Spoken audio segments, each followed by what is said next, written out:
pings. Here I go, anti-anything. This is a William Bristol one these days. So it's some after. Here I go, anti-anything. Oh. It functions everywhere, sometimes without stopping, sometimes discontinuously. It breathes, it heats, it eats, it shits, it fucks. One mistake ever said the it everywhere.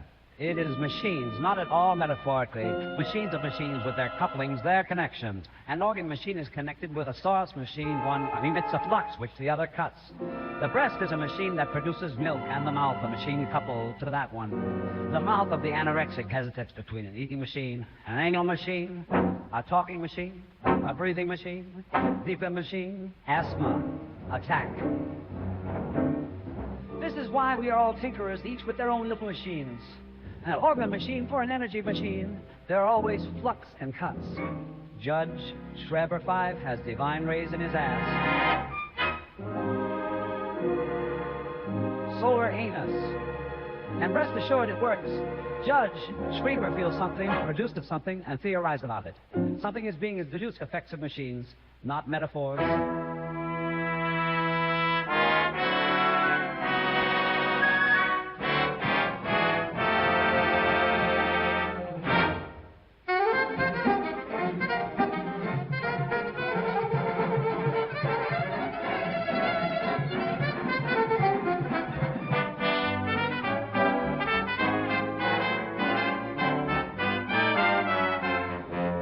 Of the schizophrenic. It's a better model than the neurotic lying on the couch.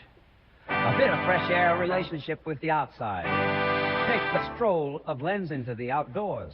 It is different from moments when Lenz finds himself with his good pastor, who forces him to situate himself socially in relation to God, in relation to Father, in relation to Mother.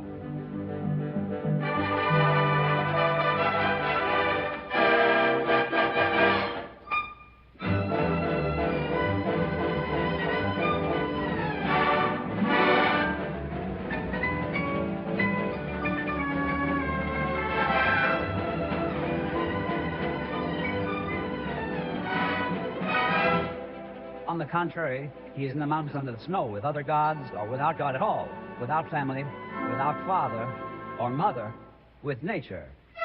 What does my father want? Can he give me better? Impossible! Leave me alone. Everything is a machine. And three celestial machines, the stars are rainbows, alpine machines, each coupled with those of his body, noise machine. Uninterrupted, idle instrumental.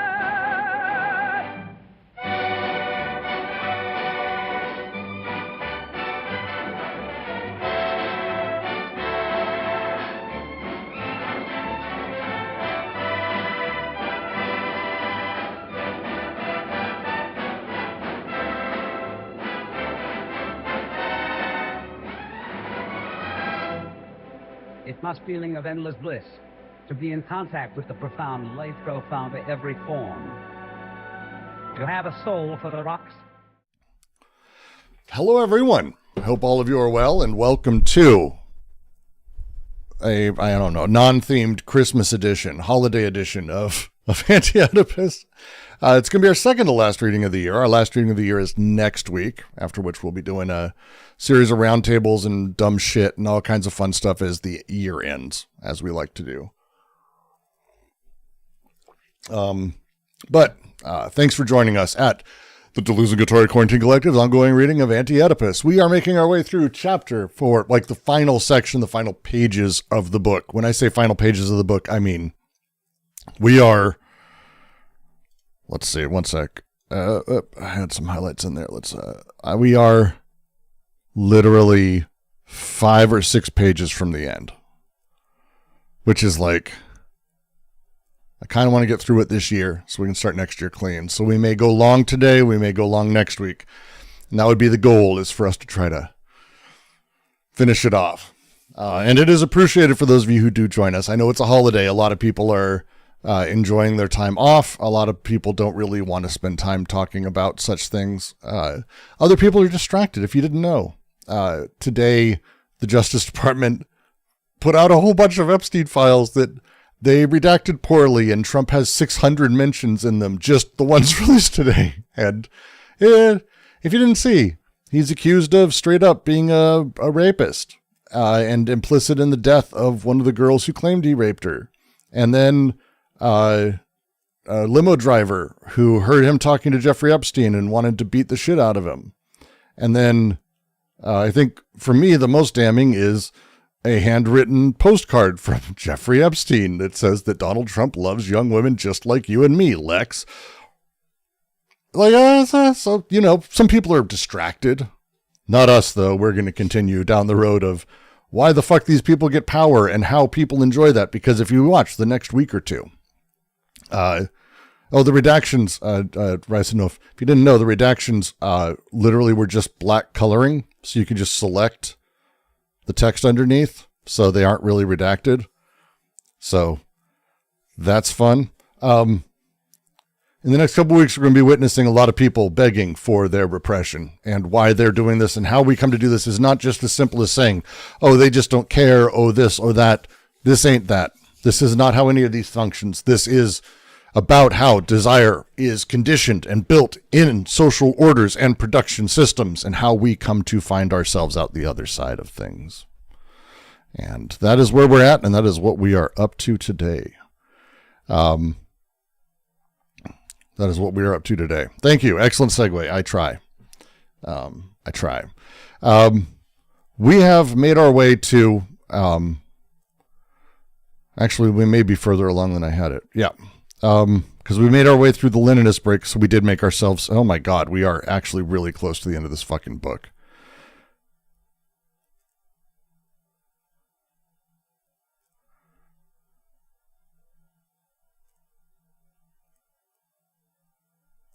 Yep. Jesus, we're really far along. Happy day for us. I mean, for me, but we are actually really far along. So let's talk about where we're at in the text, and then we'll kind of just make our way and dive forward. Because it's going to be its own bear. This is a lot to read today. It's a lot for us to go through. It's the first time realizing this. It's my first time today realizing this. That we're this close. I thought we would have another 2 years. Part of me felt like I would open this book and we'd be at like chapter 2, and that I like had a dream that we were further along.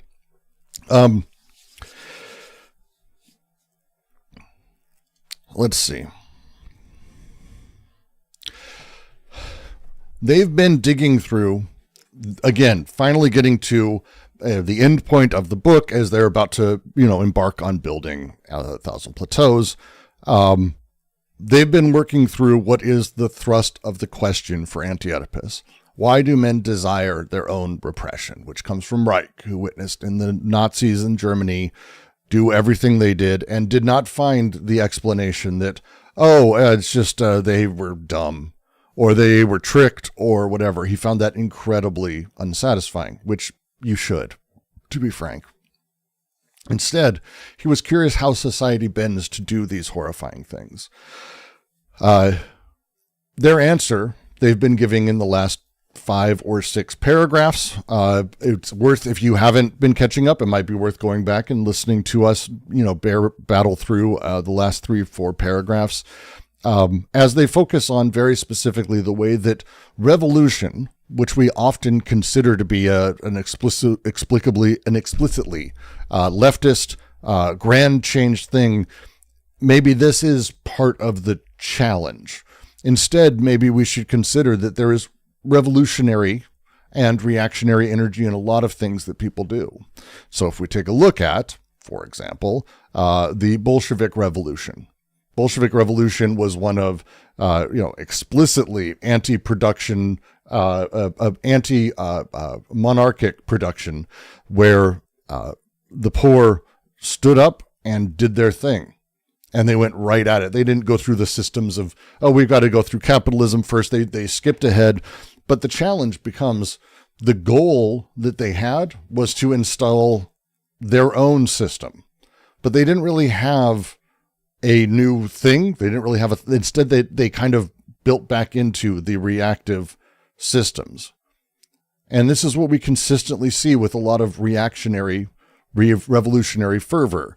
Last week, and I always talk about the Trump thing as being part of this. If you did not experience 2015 to 16 and feel in any capacity, well, I don't know how you wouldn't, but if you didn't feel in any capacity that there were people who were pulled towards Trump, if you weren't pulled towards the idea of burning the system down, fuck it, let's go, as Zizek and a lot of people who are on very much the left talked about this, because there is a thrust towards the destruction and the need to rebuild all of it, burn it down, who gives a shit.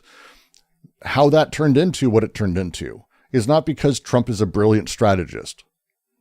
No. No. It's because built in to these things is actually a very paranoiac oscillation, one that pushes towards reactionary, statist, authoritarian systems. And so as you make your way through all of these different sort of outcomes, as you make your way through these things over and over, they're wanting us to take a look at very specifically, and I'll just end the previous paragraph and we'll just move on as I'll start the reading. In the same people, the most varied kinds of investments can coexist at such and such a moment. The two kinds of groups can interpenetrate. This is because the two groups are like determinism and freedom in Kant's philosophy.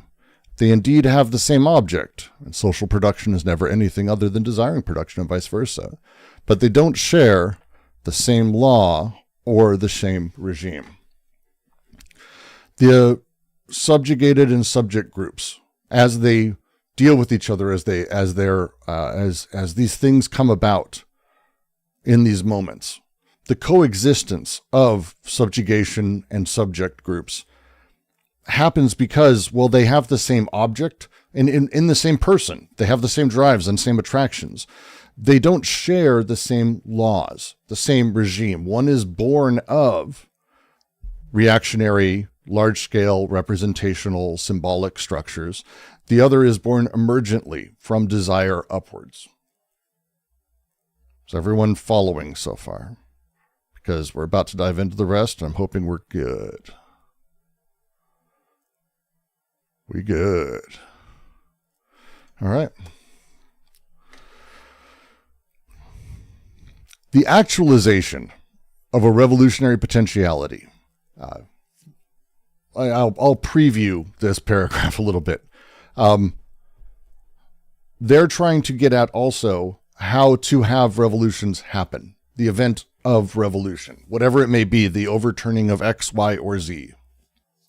And again, if you don't think the Trump thing is partially a revolutionary system, you have a fundamental misunderstanding of a lot of what's happening here, because it overturned the Republican structure. It overturned the general liberal order. And you see a lot of people like Varoufakis, Giannis, that shithead, is always cheering this on now. So as we go forward, this is about how do we get to these moments? How do these moments find themselves? How do these moments come about? That's kind of the thing. How do revolutions come about even if they fail? The actualization of a revolutionary potentiality is explained less by the preconscious state of causality, in which it is nonetheless included, than by the efficacy of a libidinal break at a precise moment, a schiz whose sole cause is desire, which is to say the rupture with causality that forces a rewriting of history on a level with the real, and produces this strangely polyvocal moment where everything is possible. Of course, the schiz has been prepared by a subterranean labor of causes, aims, and interests working together. Of course, this order of causes runs the risk of closing and cementing the breach in the name of the new socius and its interests. Of course, one can always say, after the fact, that history has never ceased being governed by the same laws of aggregates and large numbers. The fact remains that the schiz came into existence only by means of a desire, without aim or cause, that charted it and sided with it. Well, the schiz is possible without the order of causes. It becomes real only by means of something of another order. Desire. The desert desire, the revolutionary investment of desire. And that is indeed what undermines capitalism. Where will the revolution come from, and in what form within this exploited masses? It is like death. Where? When? It will be a decoded flux, a deterritorialized flux that runs too far, cuts too sharply, thereby escaping from the axiomatic of capitalism. Will it come in the person of a Castro, an Arab, a Black Panther, or a Chinaman on the horizon? A May 68, a homegrown Maoist planted like an anchorite on the factory smokestack. Always the addition of an axiom to seal off a breach that has been discovered. Fascist colonels start reading Mao. We won't be fooled again. Castro has become impossible, even in relation to himself. Vacuoles are isolated, ghettos created. Unions appealed to for help. The most sinister forms of dissuasion are invented. The repression of interest is reinforced. But where will the new eruption of desire come from?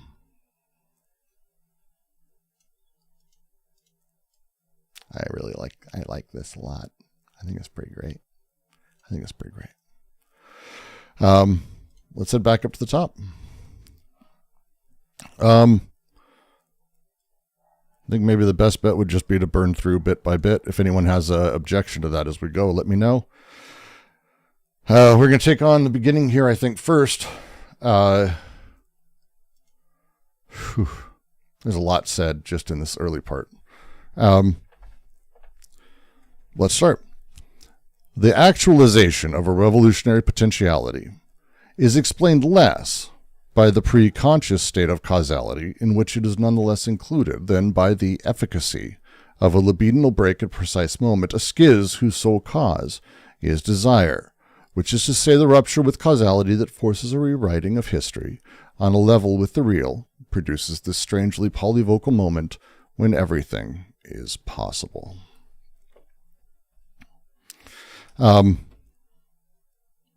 Just going over the French real quick, just to make sure I'm not missing anything.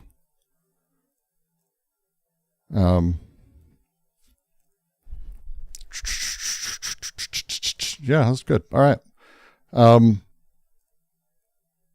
This is good. So, we're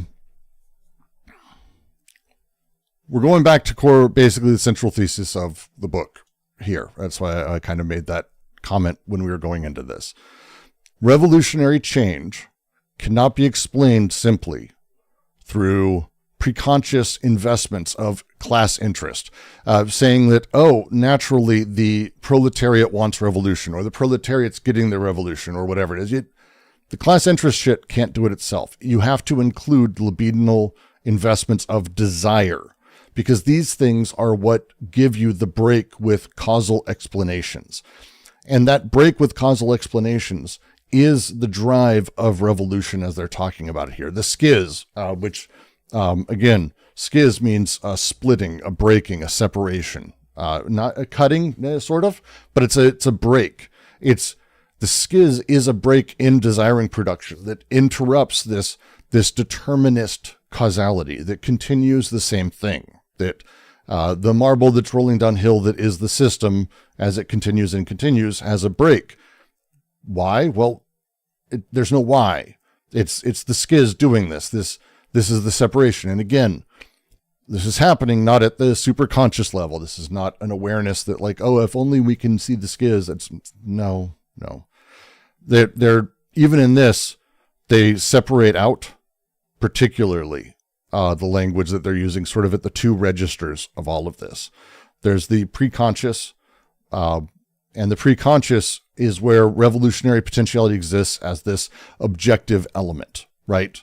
Where we have class interests, where you are this class, this race, this thing. You have an objective, logical distaste or need for change. But then the other, which is really important here and something that is the thrust of what they're adding is the unconscious level. And here, desire affects an acausal rupture in all of this. This rupture, this break, rewrites history on a level with the real. This isn't like rewriting a past history, taking another and reinterpreting it intellectually.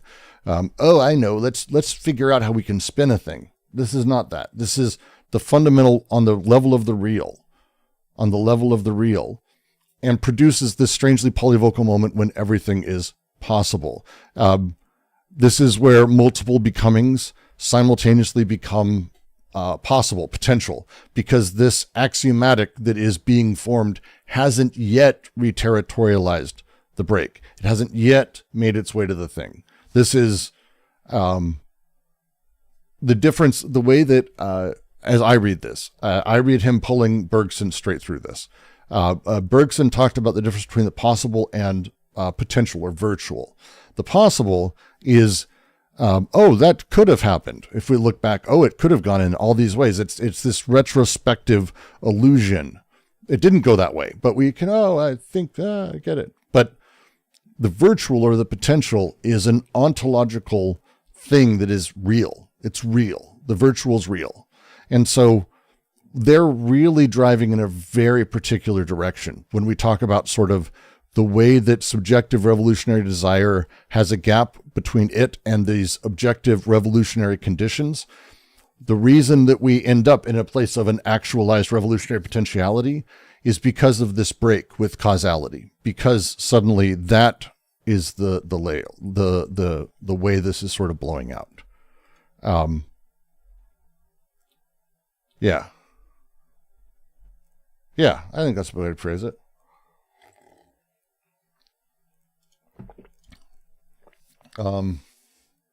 That's probably the way I phrase it. Again, the separation of the two, preconscious, logical understanding of my place in society versus the sort of emergent, because desire doesn't know what the fuck's going on. It doesn't understand causality. It's not like sitting there going, I think capitalism's pretty cool and I like having money in the bank. That's not it. It's the investments emotionally, affectively in the system that exist prior to you justifying them, and the way that sort of our desire pulses in and out of these systems, this desiring machines, the way desiring machines operate. They explain it though, and it kind of gets, I think it hits a nice point pretty quick here.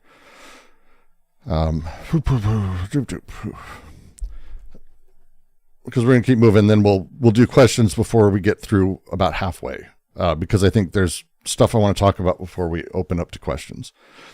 But they continue. Of course, the schiz has been prepared by a subterranean labor of causes, aims, and interests working together. Of course, this order of causes runs the risk of closing and cementing the breach in the name of the new socius and its interests. This is, if we're playing in a place where we're talking about,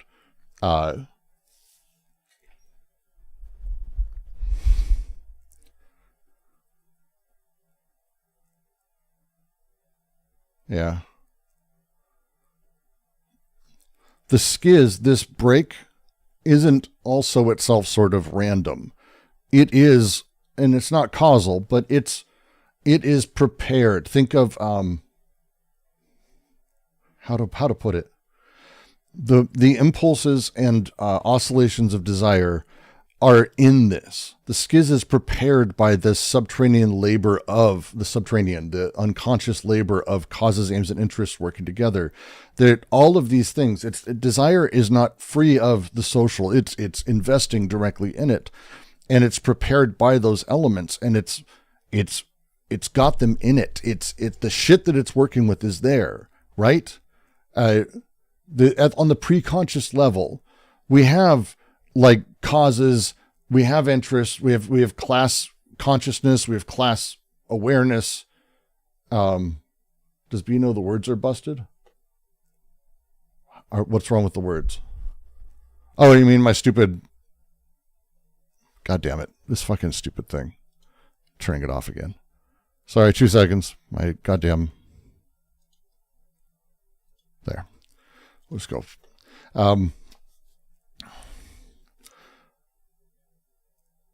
They're not saying that it's not connected to stuff happening in the real world. It is.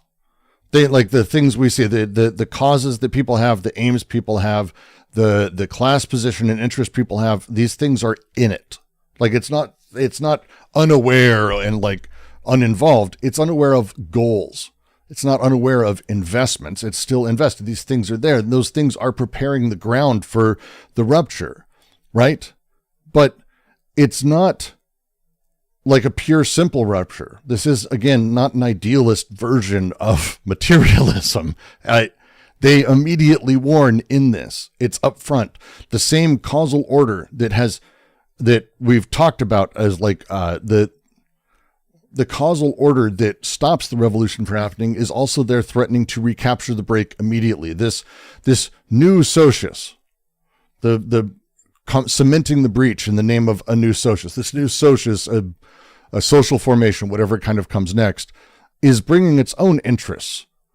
And these will close off the polyvocal opening and seal this rupture with cementing it in enclosing it. This is, again, how one moves from earlier subjugated group to subject group.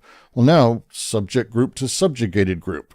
This is that move again. Revolutionary desire becomes recoded by the interests of this new power structure and the new social order.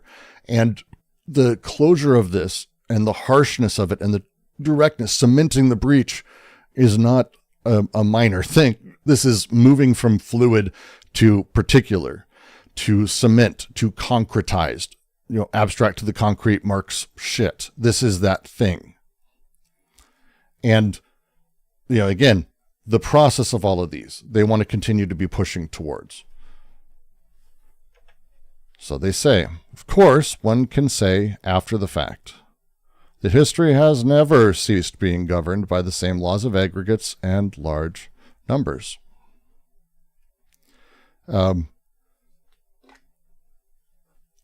As a sarcastic edge to this one, right? You following me? It's a sarcastic edge because it's like, hey, you can always look back and say, oh, that's that. It's a retrospective determinism, right? Because once the aftermath has settled, you can always sort of reconstruct the revolution as this inevitability. Oh, look, the French Revolution wouldn't happen. Oh, the American Revolution. Oh, the overthrow in Haiti, or this or that. It was inevitable. It's at large when these things have happened, we've gotten to this point. You can always do that. This is a thing they flatly reject and are sort of mocking because, again, you can always say this, but the laws of large numbers, the statistics of the world as a thing is only constructed after the fact.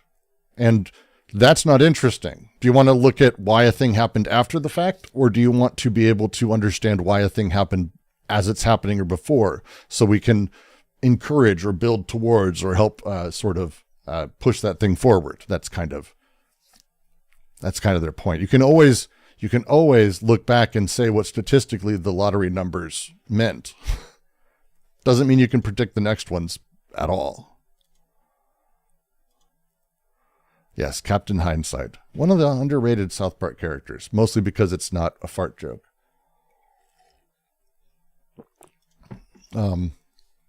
Pretty much because it's not a fart joke, actually. The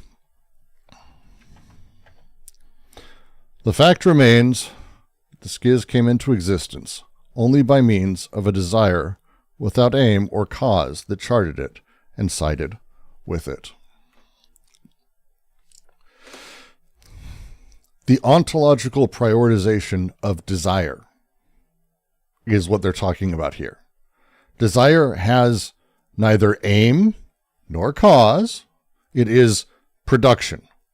It is purely production. affirmation.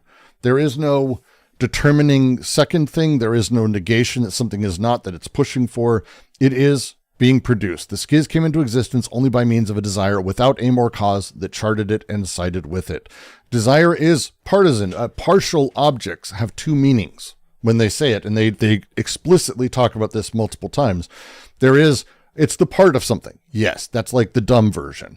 It's a partial object also that it's partial to that thing. So when you talk about partial objects, this is Kleinian, sort of Kleinian psychoanalysis. When you talk about partial objects, it's that it's a part of a thing, but also that it's partial to being that thing. There's two parts to that. It's intentional, because desire is goalless. It doesn't mean it's not partial. It doesn't mean it's not attracted. It doesn't mean it's not affected by the world or like going somewhere. It doesn't know where, but it's like, oh, I like this way. Oh, I like that. I'm going that way. It's not a neutral observer. It is not an objective outsider. That's not what it is at all. Okay. It is investing in, it is affirming this break, this schiz. That's what's happening. This is desire as revolutionary investment. Desire is not lack seeking fulfillment. Following? Good. Yeah. Well, the schiz is possible without the order of causes. It becomes real only by means of something of another order.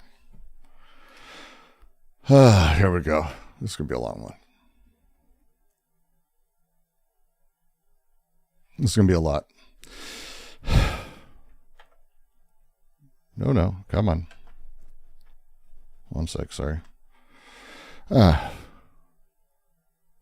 on. Something of another order. Desire, the desert desire, the revolutionary investment of desire. I don't want to have another discussion about what desert means this week. We're not going to do that. We're going to make it simple. Okay. This is a reference back to the body without organs. That's it. Okay. This is desert desire. So specific. There's a lot of ways that they begin using desire after this. Within Anti-Oedipus, this is a desire freed from Oedipal territorialization. The desert has no territories. It is always changing. It is a smooth space of deterritorialization. There are no fixed points. Watch a documentary on a nomadic people who've lived in a desert or next to a desert in South America, in Africa. Growing up in Denver, we used to go out to the great sand dunes, and you can't write yourself inside of them by going, oh, that's my favorite dune. I see it again this year. That's not how it works. There is no territorialization or certain spots or fixed points. It is able to be always changing and always sort of you're forced to deal with it because it is doing what it does. You can't really territorialize it in that way. And so revolutionary investment is this libidinal cathexis that is actualizing this break that they're describing. The revolutionary investment, on the other side of all of that, would foreclose it. They say in here, and it's a really important thing, the schiz is possible without the order of causes. It becomes real only by means of something of another order.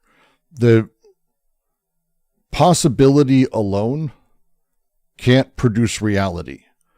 Desire, like that thing that we're talking about, is required for actualization. It becomes real only by means of desire.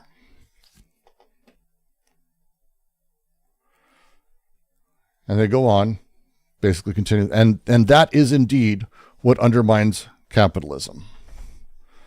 Where will the revolution come from, and in what form within the exploited masses? That's the thing. That's the thing.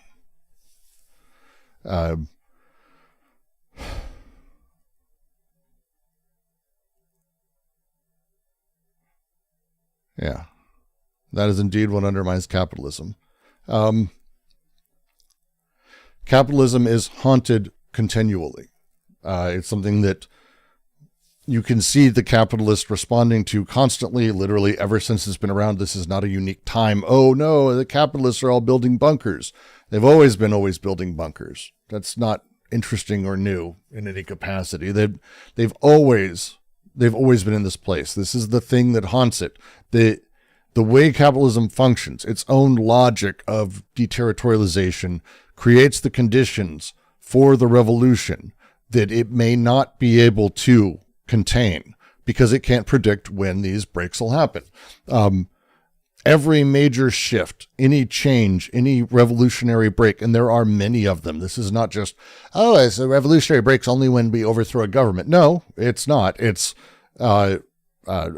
decentralization as a concept on the internet. The internet, you could say social media, Twitter, all these things that weren't fully captured, that have become very much fully captured these days. These things early on came out of nowhere, and capitalism didn't know how to handle them. The legislation didn't know how to handle them. The state didn't know how to handle them. It was a thing that had to be decided what it is first, and had to be concretized, right? Because capitalism can't predict where these things or when are they going to pop up, from what group. There's a lot of exploited people. Is it going to be the slaves that we have in this country? Is it going to be the overworked people in this country? Is it going to be what we call the bourgeoisie in America? Like it could come from anywhere, always. And that thing that's happening in capitalism is the challenge. Where and in what form is this coming about? You can't program or predict simply from class position. The exploited masses. This is Marx's line. This is Marx. This is just Marx. Like they're evoking Marx here. The exploited masses at large are not one single homogeneous thing. It's an exceptionally heterogeneous group for D&G. And so the question is, where in this massive oppressed class, which is kind of everybody, to be frank, because there is only one class for them, where is revolution coming from? Where?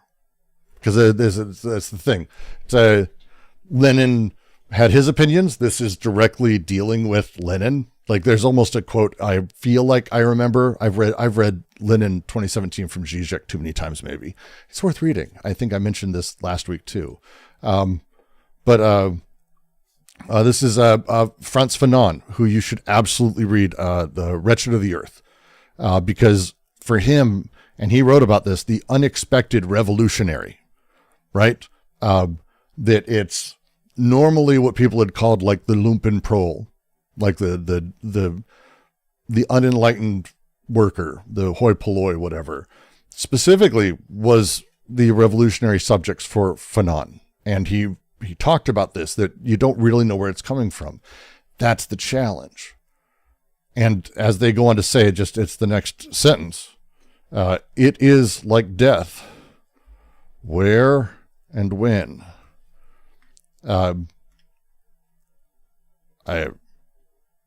That's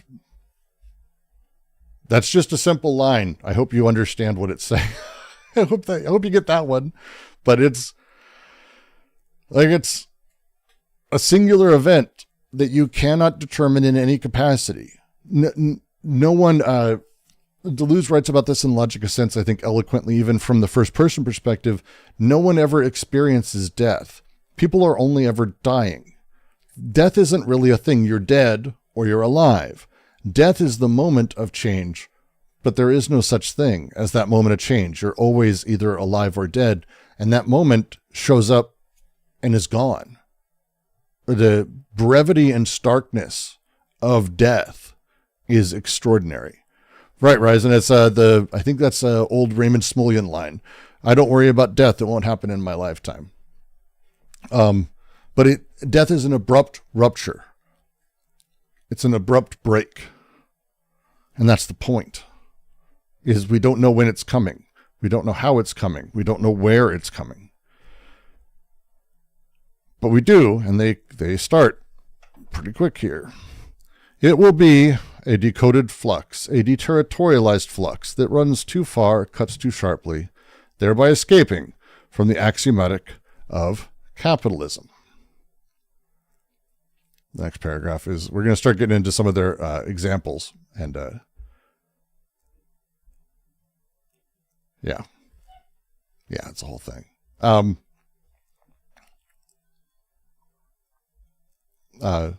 It is, by the way, you'll hear me say it in the French, it is flux both times. In the original, it's not flow, couler. It's not that. It's very much flux. And they have a weird phrasing here of flux that runs too far, cuts too sharply. I would probably translate it differently. I would say flees, flights. We don't really have a word in English for it. It's why they do this. But you could say, because it's fuit, F-U-I-T, which is a funny little word. But it kind of means like, I'm taking flight, sort of like that.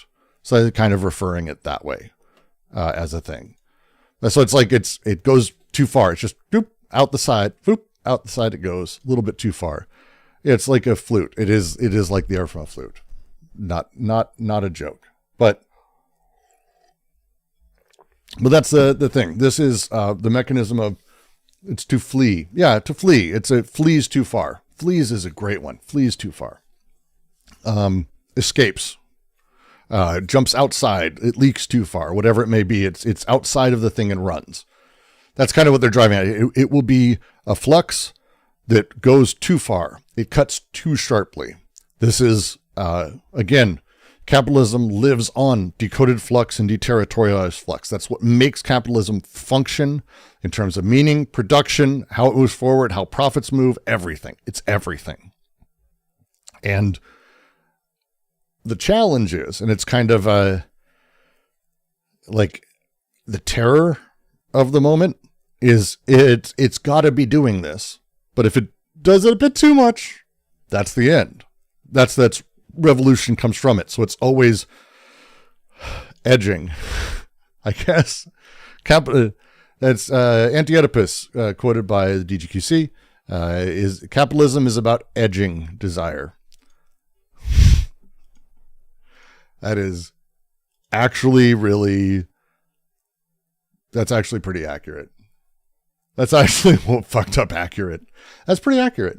Capitalism is edging desire. That's what it's about.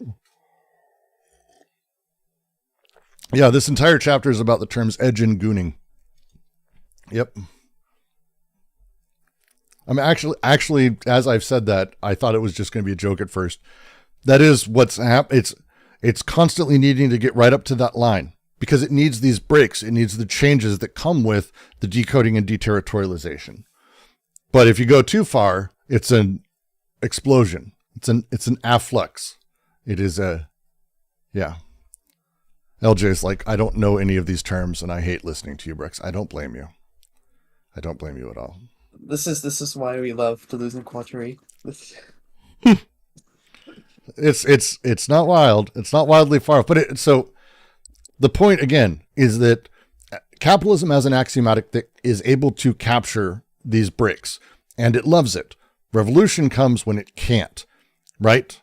So the new axioms are continually retaining and containing breaches that enable change and revolution or whatever it is. But if a flux flees too far, cuts too deep, then the axiomatic loses its capacity to contain it, to capture it, right? And so it's continuous. It's a continuous process. That's why they use the weird double metaphor throughout all of this of running, fleeing, or cutting, because it's both rupture and movement at the same time. It's an aberrant movement, you might say. Go read La Poujade. His book on Deleuze is phenomenal. And that's why they say, and they continue on. And I do enjoy. I'm just going to read the rest of this. We'll go through all the references maybe in a second. Will it come in the person of a Castro, an Arab, a Black Panther, a Chinaman on the horizon. A May 68, a homegrown Maoist planted like an anchor on a factory smokestack. Always the addition of an axiom to seal off a breach that has been discovered. Fascist colonels reading Mao, we won't be fooled again. Castro has become impossible even in relation to himself. Vacuoles are isolated, ghettos created, unions appealed to for help, the most sinister forms of dissuasion invented. The repression of interest is reinforced, but where will the new eruption of desire come from? Where indeed.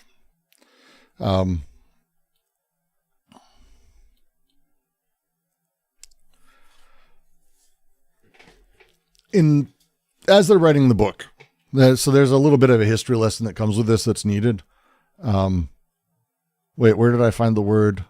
Home, triploin. 1 second.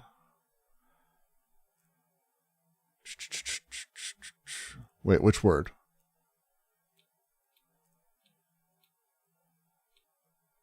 Oh, you're going back. The escape's too far. 1 second, 1 second.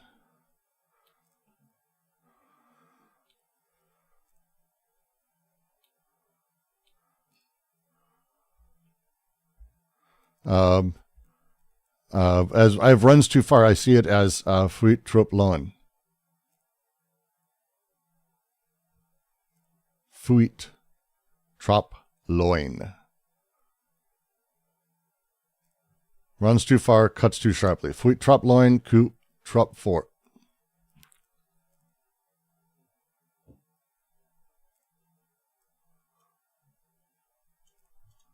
Wait, do we have different setups here? Wait, 1 second.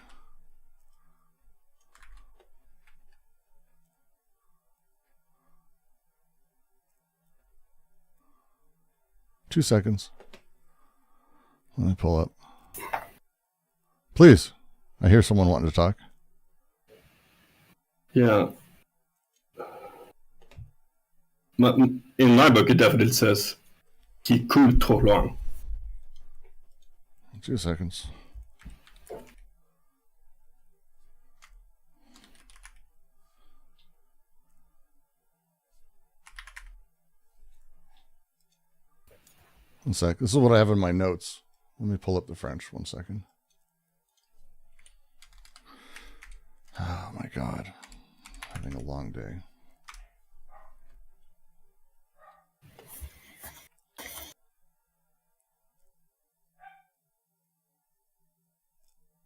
So if it's Quicole Trop Fin,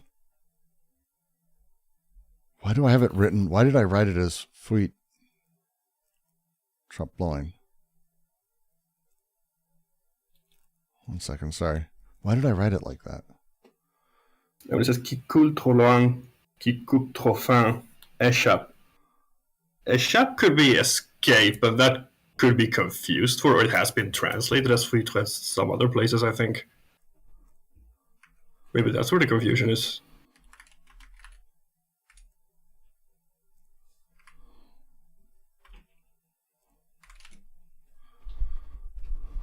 Because there aren't different versions of the original text in French, right?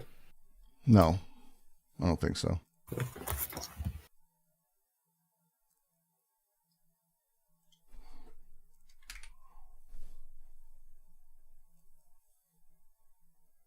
No, I must have written it funny.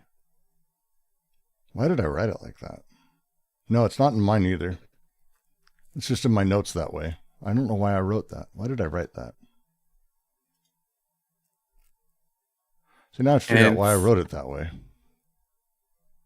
And it's just to remark, it's another place where they do use the verb couler.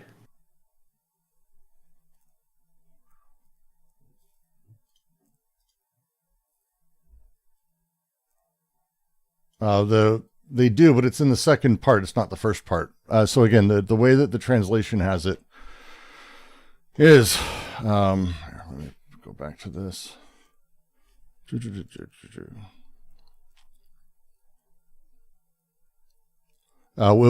will be a decoded flow, a deterritorialized flow that runs too far and cuts too sharply. But as I read it, it says a decoded flux, deterritorialized flux that is qui cool trop loin, qui coupe trop fin, which is not, like, again, it's not flow there. No? Yeah. Here they translate flux by flow, and they translate coulée by runs, which I think isn't for runs. I think it's not inaccurate, but for still with the same issue of translating flux by flow. In runs, it works like running water, right? Right. Yeah. Well, that might be, I need to stop doing that then. When I was going through this, I probably wrote down other French words that were similar. That's probably why I did that to myself. And I fucked myself up. I need to be careful about this. Jesus. Well, that's why we're here. It is. Thank you. But I do still, the original is still a decoded flux, a decoded deterritorialized flux. Like even separating them out is weird, as they have them twice. It's a decoded deterritorialized flux. There's not two fluxes that it's talking about there. But they separate them out. And then it should be running too far, cutting too finely, escaping the axiomatic principles of capitalism. Champant à l'axiomie du capital. I think that's better, yeah. Yeah. Why did I write that other shit? I'm so fucking weird sometimes. Man. Whatever. I get frustrated with myself now. It's okay. Doesn't matter. It's okay. Thank you for catching that, though. Jesus. Annoying. Super annoying.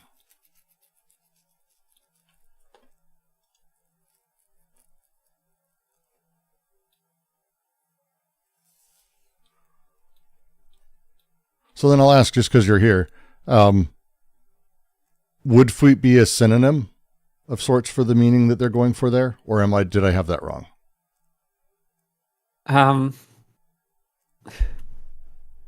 Because I have no idea, so I'm asking. Well, I think that when you're talking about something, you can say no. It sounds like you're about to say no, which is fine. Yeah, it's problematic. Gotcha. You're fine. You're good. Yeah, it's problematic. Fair enough. I have been corrected. That's the goal of this, by the way, so I'm fine with that. All right. Then doesn't matter. Thank you. We're going to move on to going back and talking about the persons that will come with, because the thing that matters in this time frame from 68 to 72 is the world events that they're specifically referencing, because that's kind of their point, is that they're seeing out in the world right now. Will it come in the person of, will this purport of, we'll talk about that. I don't want to sidetrack. That's probably pretty accurate. As they're looking out in the world, people are asking, May 68 to 72, is this going to be the revolutionary thing? Will it become the person of Castro, Castro, like it's a person. That's, he basically was running an anti-imperialist movement. He was a figurehead, especially in Central South America, granted Caribbean country, but more Central America associated, especially for Americans in the West. Then an Arab, there was the early 70s and late 60s were huge for the Palestinian movement, to put it lightly. I would put it lightly. But at the same time, the Western hegemony was being challenged for the first time by oil made in or pulled out of the Middle East. This is Saudi Arabia had just been going, Iraq, Iran. They started to see this. Like that thing. Black Panthers, Black Revolutionary Movement, Black Panthers actually. And then Maoist China was seeing, we'll just say the late 60s, early 70s was, it's not a bad time for them as far as like what they were seeing globally. Every figure of this that's here is a decoded, deterritorialized flux that is external, that is marginal for the general capitalist hegemony, right? But there's a question, because it's, will these be it? By the way, the answer is none. But will it be May 68, a homegrown Maoist planted like an anchor on a factory smokestack? Well, they're like going through the notes and they're making kind of, I don't want to say jokes about it, but they're talking about sort of the way that like French Maoist groups in France in like 1970 to 72 ish did a lot of direct actions for workers, for labor groups, as a thing. But like they're talking about, are these going to be them? But none of them were. We know that now. Like none of them were, but they kind of knew this. They say, no, it's because it's always, let me get the highlighter going again. Let me actually move it to the center of the page so that way we all can see it.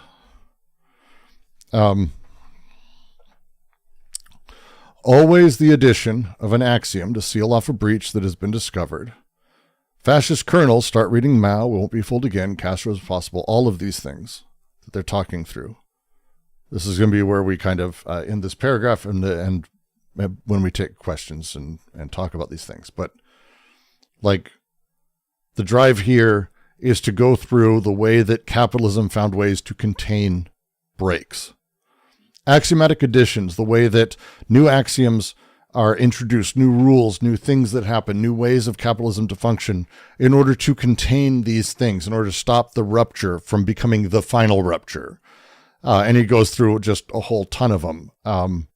The Castro, I think, is my favorite one of these because not only is their commentary great at the time, but in retrospect, it's amazing. Castro is impossible even in relation to himself. He became an almost reactionary bureaucratization of things and betrayed his own movement dramatically, like super badly. Castro's kind of a hilarious story in that way. And I say hilarious in that horrifying, depressing sense. But like, this is what they're saying. Like the system finds ways to bend back, create these rules around it, create systems that allow these things, that allow, and they're kind of go through a bunch of things here. It's the impossibilization that Castro saw, the segregation of ghettos and the poor, which we still have working today and working very well. The collaboration of union groups with the fascist movements, which we've seen even in the last 5 or 10 years.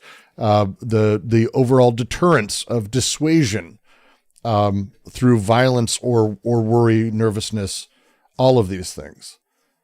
Castro is also in the files. That's amazing. I love being able to link everything back to Trump being a kid fucker.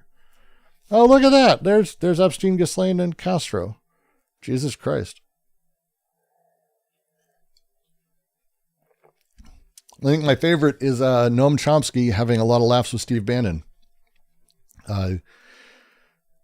It's really difficult to care about anything he wrote after that. Once you're in the Epstein files hugging Steve Bannon and smiling, I'm good. But doesn't matter. All of this is driving towards a very simple thing. There is a fundamental tension in our space, our world, capitalist culture, between this causal determinist explanation of revolutionary change and what they're pushing for, which is like an acausal efficacy that desire gives us. Okay. So, well, there may be objective conditions that we can point to, class interest, material conditions, race, all of these things. And these prepare the groundwork for revolution. Actual revolutionary transformation actually happens through libidinal investments. And these things are rupturing with causality itself. They're not even part of that. They're not even, they don't fucking care. The schiz, as they've been talking about the process, the moment is a break that rewrites history at the level of the real. This is not, again, rearranging. It is this. And as these schiz happens, capitalism responds with a ton of strategies. It does it with a bunch of axiomatizing elements that seal it, that co-opt, that bureaucratize, that impossibilize, that push to the side, whatever it is, it doesn't matter. Because all of these eruptions of desire, they're coming about like death. They're waiting. We do not know when revolution will happen, where it will happen, who will be pushing it, all of the things. And you can, I think, see this in the way people react in the last 10 years to moments like the Arab Spring all the way through to George Floyd, to whatever. It's like, could this be it? Everyone's kind of waiting to find out. Could this be it? Could this be it? Is this it? Because we're kind of like, it's prepared. The world's prepared. And we're not able to deal with causal prediction the same way. It doesn't effectively work here at all, I think I'd argue. That's not what we're driving for. We need to be thinking instead differently. And that's why, and we'll be getting into this before I move on, but I just want to say that's why they are putting a lot of weight on particular parts of the creative arts and sciences and philosophy. And they're about to get into why. So everyone slowly but surely following for the most part? I have a translation question. Please. So this might just be a convention I'm unfamiliar with, but Mao with the uppercase M is translated as Mao, but then the English word Maoist is just lowercase Mao in the original. Oh yeah, I think that if I remember correctly, demonyms are don't get capital letters. Aren't capitalized in French. So instead of saying Maoist, they just say, or just write literally little Mao.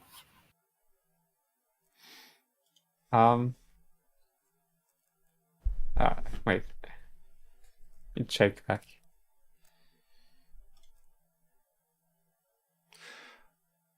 So I can say on my side in English, generally speaking, you would capitalize Maoist or Maoism always.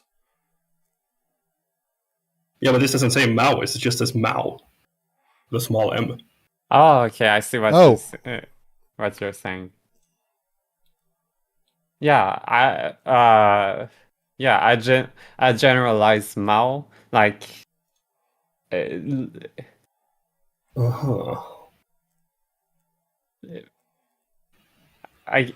don't really see how this could be taken as other than like a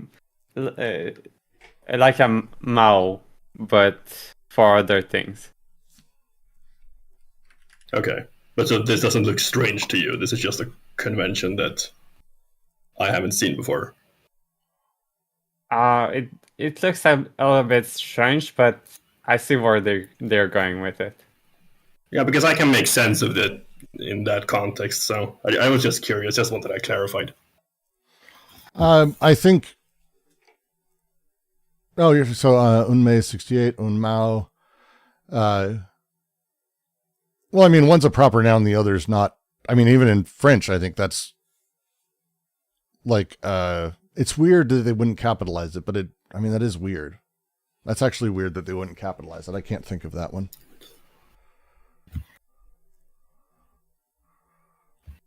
But I think if I had to guess, I think they're trying to share that it's not actually Mao planted in the interior, but a Maoist. So I mean, that's the translation being capitalized in English is kind of hilarious, given that that's the case. But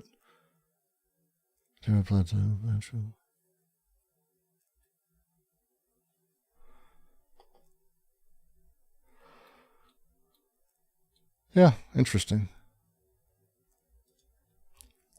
Legwax says on the YouTubies.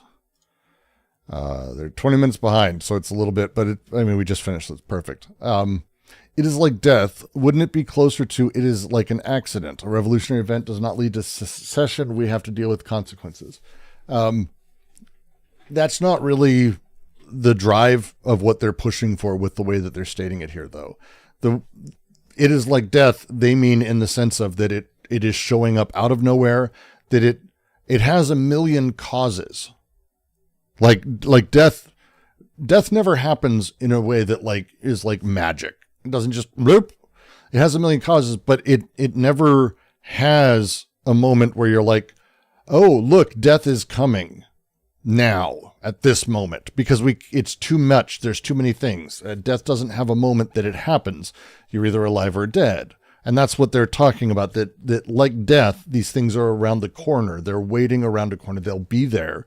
And they are driven and bubbling up and pushed by a million things that you just simply can't take stock of and predict significantly. That's how I read it, but generally, yeah.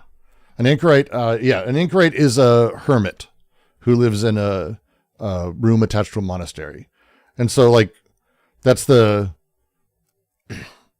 it's a weird phrasing that they have. How I interpreted it is that it's May 68, a homegrown Maoist planted like an anchorite on a factory smokestack. The way we can just be very careful taking everything I say at this point. But as I read it, what did I have in my notes?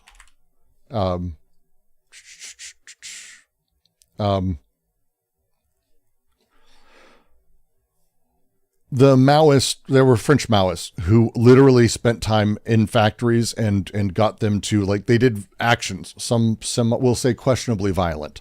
And so they, I didn't know most anchorites were women. Interesting. But the whole point for them is to sort of talk about the anchorite, this placed element, as a literal thing, these workers that occupied factories that went to these extremes. But they're talking about it like being part of production, because they're trying to marry the two. Again, the productive processes of capitalism aren't out of nowhere. They're not like this, oh no, what happened? I have no idea. All these things are part of production. And so it's a little Mao that is sort of part of the productive capacity. When they say planted like an anchorite on a factory smokestack, I read that as put into the processes of production. That moved over and brought in. That's how I read that, at least.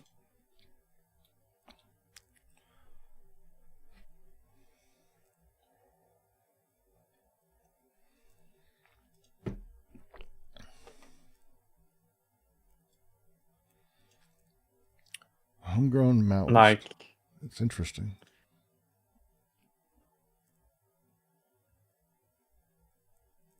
Please go ahead. Like someone who's a bit seems like they're kind of mocking the those kinds of people. It does feel like that a little bit. What use could you be on a chimney? Oh, yeah.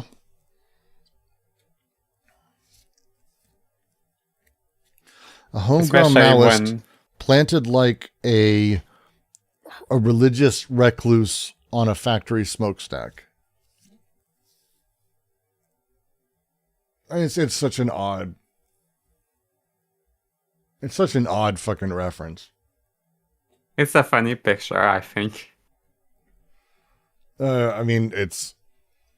Maybe it's French humor, which I've generally never been able to understand. So. Huh.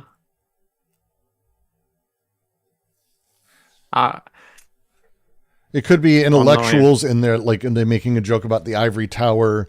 Like, I'm trying to fit. It's. Yeah. I don't know. Yeah.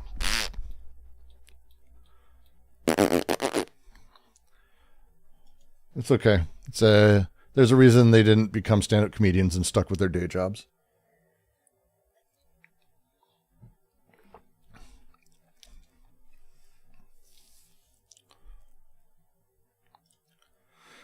All right.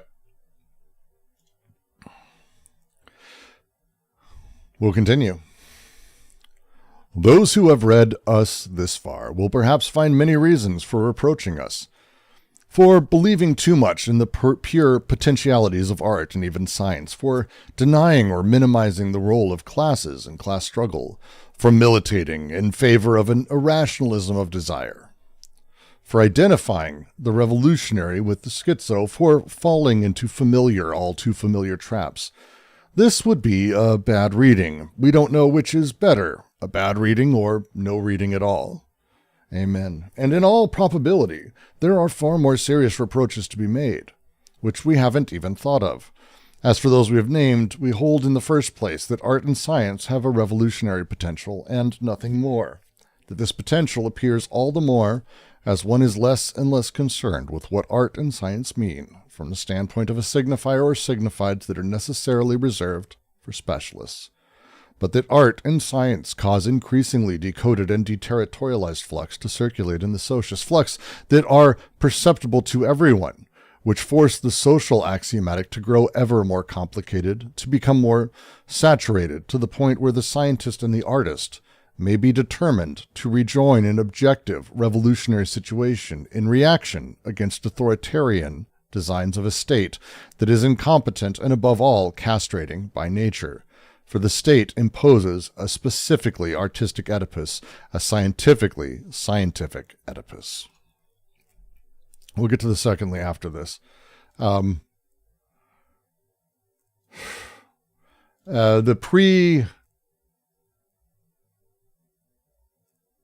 pre-critique thing they got going on here.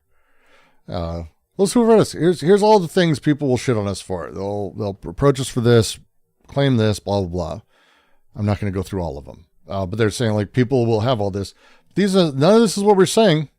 This is a bad reading. And we don't know which is better, a bad reading or no reading at all. I understand this sentiment. I understand this very much. It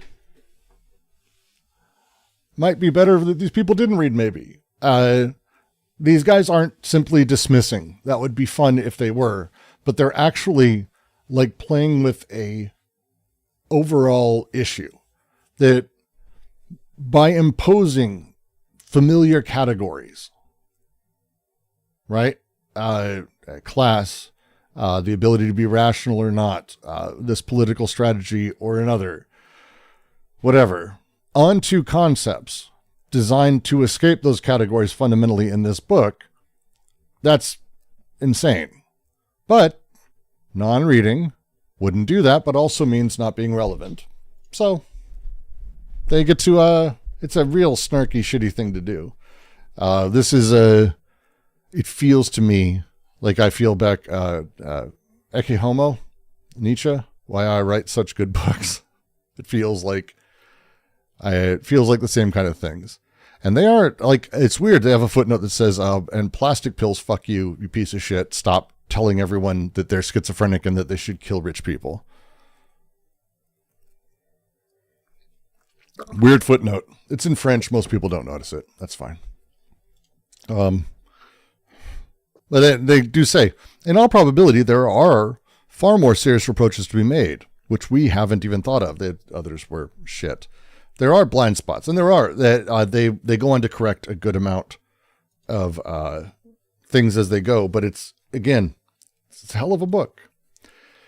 But then they address, and so that's why I don't want to go over them, because they're going to address each one of these things as they go.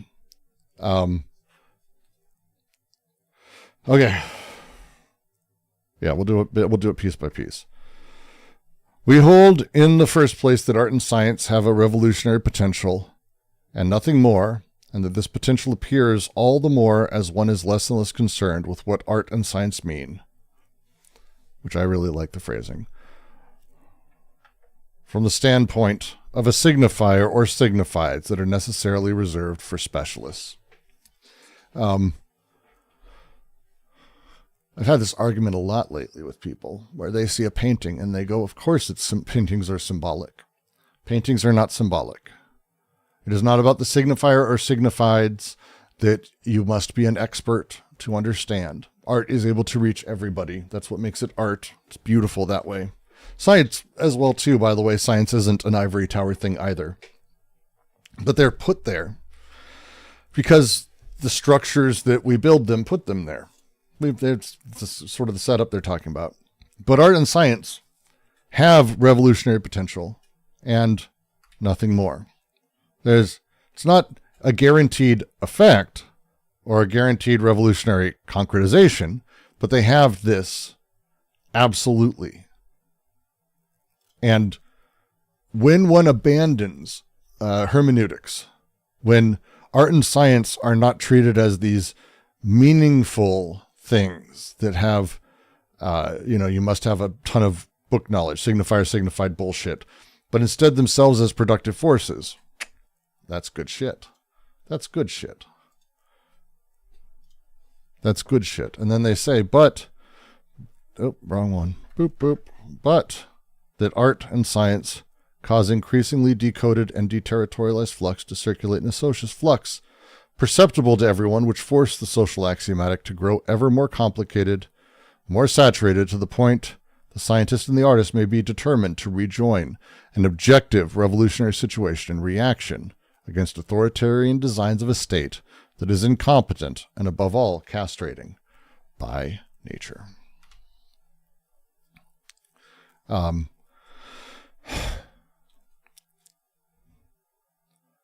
Everyone has access to these things, and the way that the social world is changed by them, everyone has access to.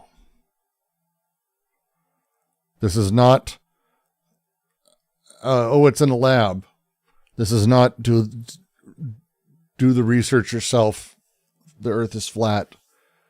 Oh, no. Capitalism, as science shows the world what the world is. And we see this, fundamental changes in our understanding of particle theory, wave theory have happened in the last 50 fucking years, let alone the last 10. Our place in the universe, what it means for the universe, the Big Bang, the expansionist theory, whatever it is. Are we inside a black hole? Whatever it is, doesn't matter. As these things come about, they break the fundamental grounding that the social field needs. They shatter it. They cause it to need to axiomatize. Not just that, but the art that is produced. Art is made, and as people experience it and it affects them, the social axiomatics have to grow in sort of commensurate ways. They need to constantly be, I just love the phrasing here, that needs to consistently get ever more complicated, to become more saturated, to the point where the scientist and the artist may be determined to rejoin an objective revolutionary situation in reaction against authoritarian designs. It's the way artists and scientists are pushed in this potentiality is towards this revolutionary position in reaction against authoritarian designs of a state that are constantly stomping them out. That are castrating by nature. They have the parenthetical for the state imposes specifically artistic Oedipus and a specifically scientific Oedipus. These things that are happening here is a castrating process for the artist and for the scientists.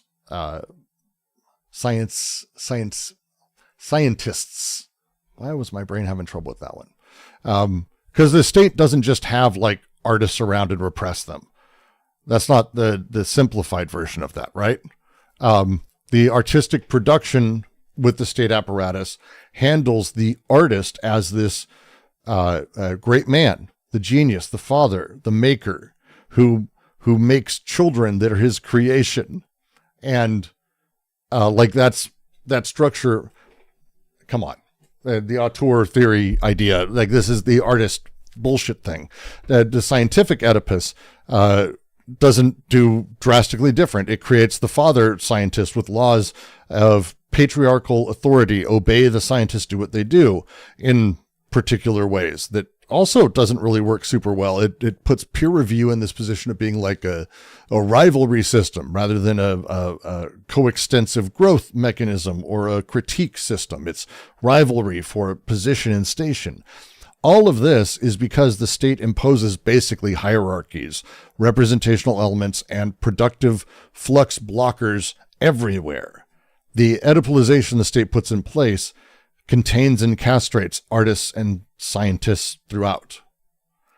And so as that happens, they're continually pushed into this direction. And but that's just first. That's just first. I have a quick question before you Please begin with it. What is the incentive to create social axiomization, right? Axiomatic, right? So what is the kind of like, does capitalism create this axiomatic or like the social field, or like what is creating axiomatic that allow us to invest, pre-consciously or unconsciously, right, in these kind of scientific or artistic kind of, Dan structures? Smith, Dan Smith, let me see if I have it. 1 second.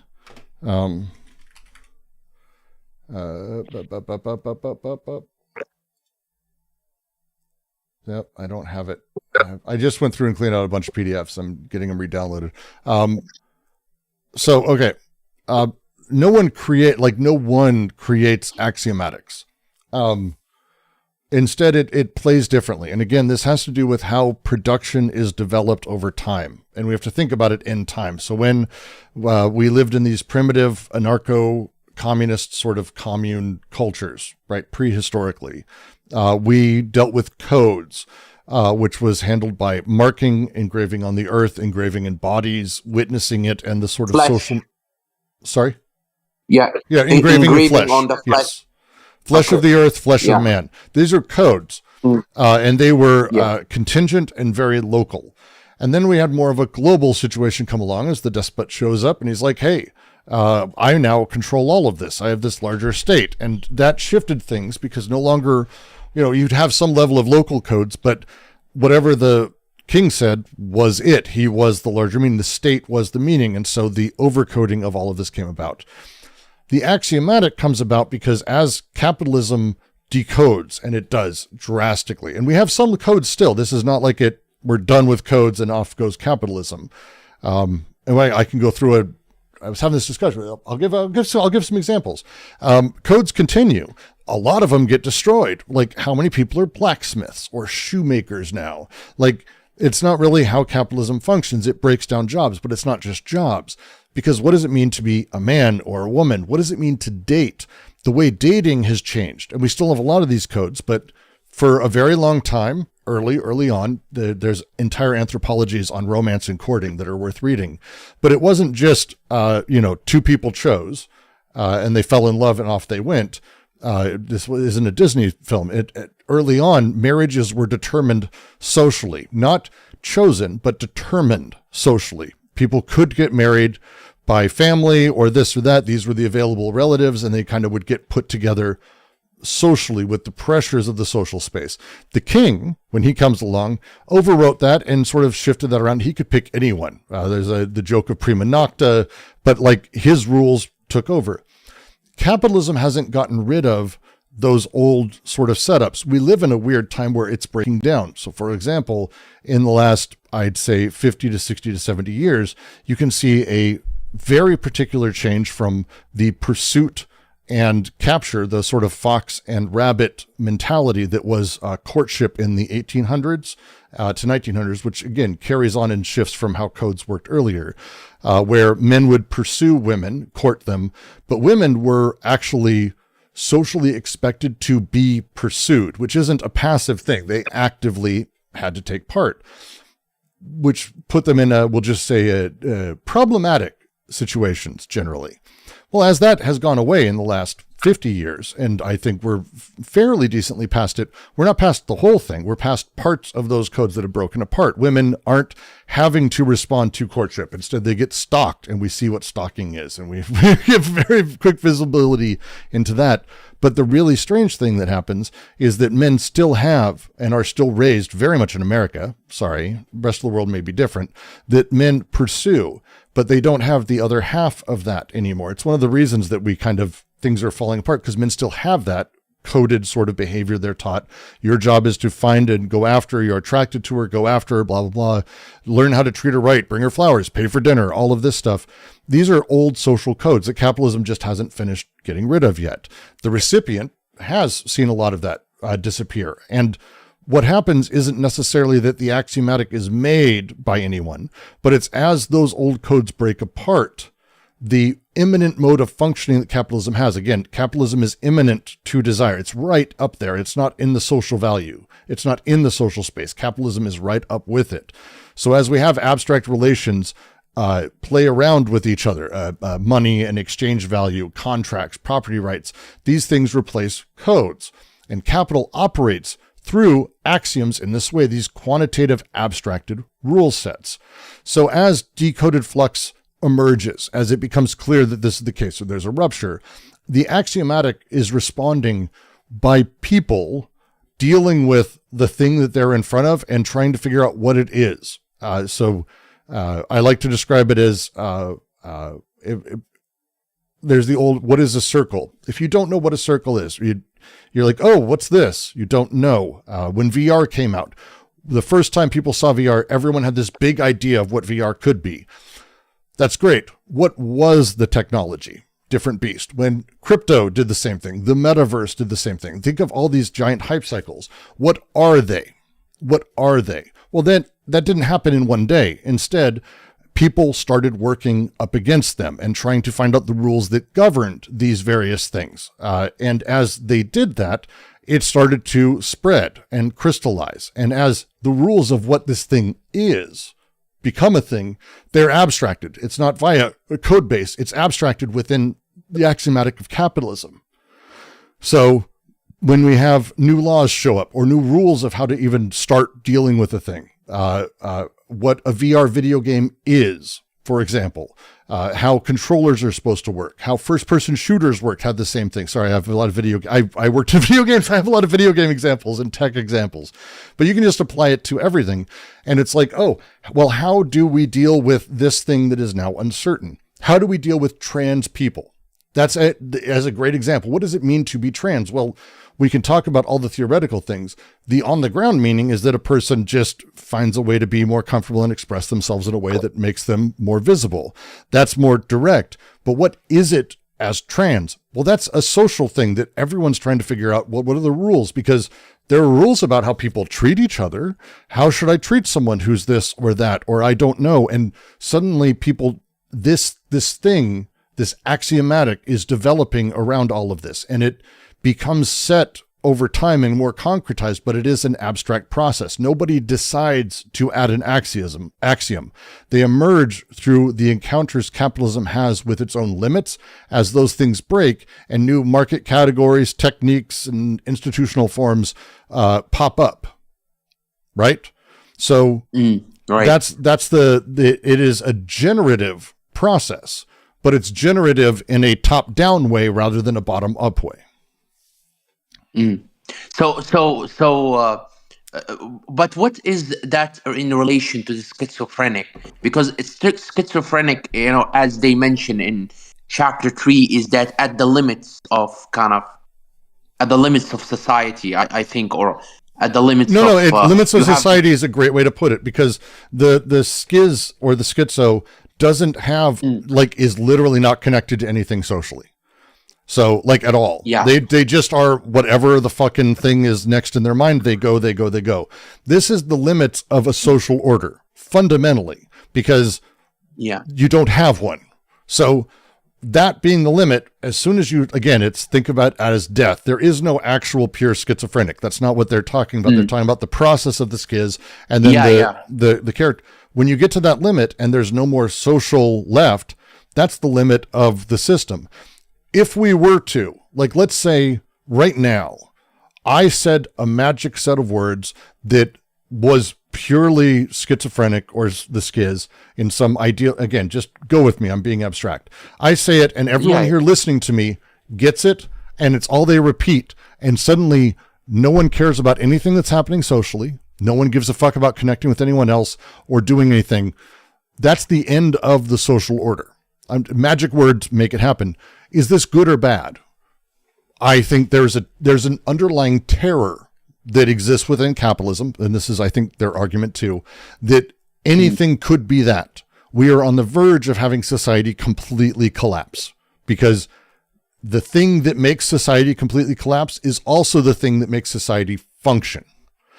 The guy who invents a new way to build a better mousetrap is fundamentally doing it in a way that is breaking from the social order. In coded systems, people don't invent things. In the primitive social systems, you don't invent shit. That's it. Yeah. You get fucking killed for it. And it's not because they don't like smart people or anything. It's because, one, you wouldn't even imagine it because that's not what you do. Two, you fundamentally don't think of things as broken into pieces.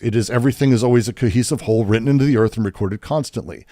The break that capitalism has by inventing new systems, and this is what Marx saw. This is what Marx saw fundamentally. This is, to me, one of the big things from like Capital 1, 2, and 3, is that the break that happened when we had the loom, the electric loom shows up, or the automated loom, or whatever it is, the change that made is that suddenly people could have work break away and disappear. Jobs that people had had for literally thousands of years went away. And with that, we don't know how to take care of them. Think of it as saying, well, the system, if it ain't broke, don't fix it. And that's kind of the idea, because it wasn't broken. They didn't see things like that. But if I can build a better mousetrap, it puts that mousetrap company out of business and fucks them. So should I not do that? Or is there a bonus for doing that? Well, this is capitalism. And well, a better mousetrap is a shit version because it's like, oh yeah, just that. But it's fundamentally the same thing. As we break apart social meaning, as we break away the determinate nature of social meaning, and as we separate from it entirely, what then? But it's the same process that capitalism needs to keep functioning. So thus the tension that we're sort of seeing constantly. So if is there a kind of constant difference between the interior limit of capitalism and the exterior limits, exterior and interior limits of capitalism? Yes. Right. The exterior, like as I remember in chapter 3, Deleuze hinting that the exterior is schizophrenic process, playing on the exterior register. And the interior limits, he didn't mention it very, very he didn't mention it like a lot, right? But the exterior limits, why is kind of the schizophrenic process at the exterior limits of capitalism? Well, so, okay.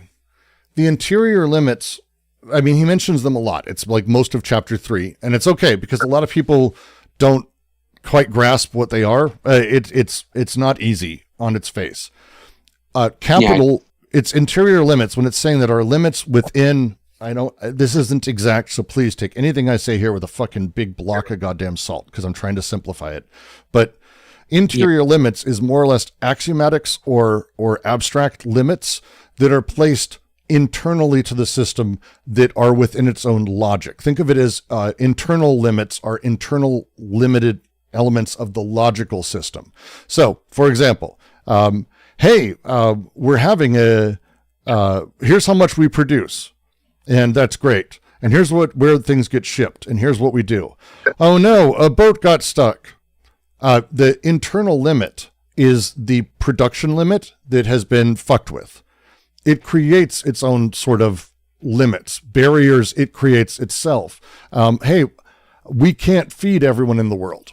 Here's an easy one. I should probably just go with that. Hey, no, people have to starve. It's the way it works. Yeah, but the last 5 years, we've made literally enough food for everyone on the planet. Yeah, well, that's just too bad, because that's the internal limit. It is a internal logical limit that it's placed on itself. This is movable, exchangeable, relatable, relative, and shifting. It never reaches this internal limit either, by the way. It's also not a thing it reaches, because it's continually displacing and deferring that limit over and over and over. So it's, again, the logic of the system has created these internal limits, but it's always able to fuck with them because it never quite reaches there. The exterior limit is an absolute. I think they also call it the absolute limit of capitalism. This is a limit that cannot be integrated. This is stuff that capitalism produces through its own deterritorialization movement, but also has to prevent this from being reached. And that is schizophrenia as process. This is the absolute pure decloded flux of things. The body without organs is a fully deterritorialized surface of desire and consistency. These are things that are exterior limits because, well, they're there and capitalism gets right up. It can't actually integrate them into the system logically. So while it's generating, it generates the absolute schizoflux, right? It's actually doing that. Actually reaching that flux would fundamentally destroy the system entirely. And it produces bodies that do reach that limit. Mm-hmm. Yeah. It produces schizophrenics like Prel is the phrase they use. But they don't mean schizophrenics, I'm a little wacky. They mean the clinical entity, the guy screaming on the street corner, or the catatonic patient, or the people who die in asylums. Like that thing that it produces those people and then makes sure they go away and we don't see them because we really don't. No. That tension is eternal for capitalism. It's kind of remind me of the Jack Nicholson movie, The Cuckoo's Nest. What's the movie? One flew over the cuckoo's nest. Yeah. Yeah. It remind me of that. And yeah, thank you. And it's worth noting, and again, because it's the thing, and it's when I said earlier, and I'm now just I should make a fucking video about capitalism being the economics of edging. The thing is that the operation of capitalism is fundamentally that tension. That's the tension. If capitalism didn't continually get close, it wouldn't work. It has to be in this weird place where the flux is hyper variable. The gamma has to be excessive. Capitalism always has to be, yes, Rudd. Capitalism's always got to be horny, but it can't just be aroused. That's not the setup. It has to be constantly pushing up against that edge, bringing us to the brink, at the brink, constantly, or it's not working. That's the deal.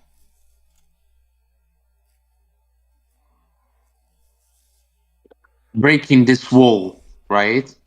Kind of breaking this wall. This wall, but not reaching the schizo process, not reaching it. Capitalism kind of stays at the limits, but not kind of within the body without organs, right? Because the body without organs is at the limits, right? Also, it's at the limits of consistency. But it also can't integrate. So it's going to push up against it. But again, think of it as, death is the other thing they talk about like this. Death, hey, here's life coming along, and here's death. And here's I'm calling the time of death. But think of the biological processes, the actually experienced things. Who experiences death?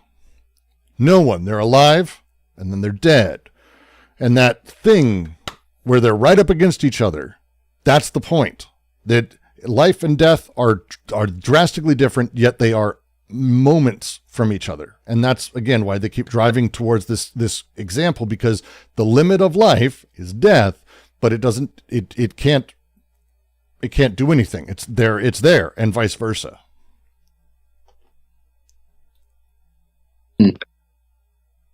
So familialism. Sorry, I'm asking a lot of questions. Stupid questions. Feel free. That's what this is for. The Urstadt, and the despotic is the same thing, or there's different, in relation to familialism. The Urstadt is the same thing as the despotic. No. Not the same thing. Nope. Okay. Not at all. I shouldn't say not at all. That's a strong statement. So the Urstadt, think of it as the way that we talk about family. That it isn't a structure, but it's a structure, and it's this thing we feel like has always been here and always will be. The state is the same thing. The state's been around, but why do we have a state? And it keeps resurrecting itself and rebuilding itself in socially democratic countries, and it looks identical as Nazi Germany. It's really weird. What the fuck? And they go back, and it's I recommend. Finally got a hard copy of it right here. Wonderful book. Oriental Despotism by Wittfogel. I'm not gonna be able to show it. It is a read. Be ready. But basically what he does is he goes back through and he shows actually how the state, as we understand it, emerged. And it emerged particularly out of power struggles for resources that were more scarce and the need to manage. The very short version is that if you have a tribe, you're near water. You have some people who go get water and bring it back or whatever. That's great. How many people before you kind of can't do that no more? It doesn't work. How many people before I've already made you read Metamorphosis of Kinship. I know. I'm making you read just the best goddamn books. How many people before there's a job that all they do all day is bring water, which works too. But then how many people before that's not enough water? Before you need to build an aqueduct, more or less, trenches, aquaculture as a thing. When you have to start doing this, that isn't a thing that a person does. A person can dig a trench maybe for their farm. But when you're building an aqueduct, it takes planning. It takes management. And we may say that, but just think emergently. Oh, fuck. Well, we've got this river. It would be great if we could get it down. Oh, well, let's sit down. Let's design it. So we just do. We design a thing. Oh, cool. Well, I can get 50 people to sort of do this. Well, how do those 50 people talk to these? Well, I can handle that. Thus born the manager.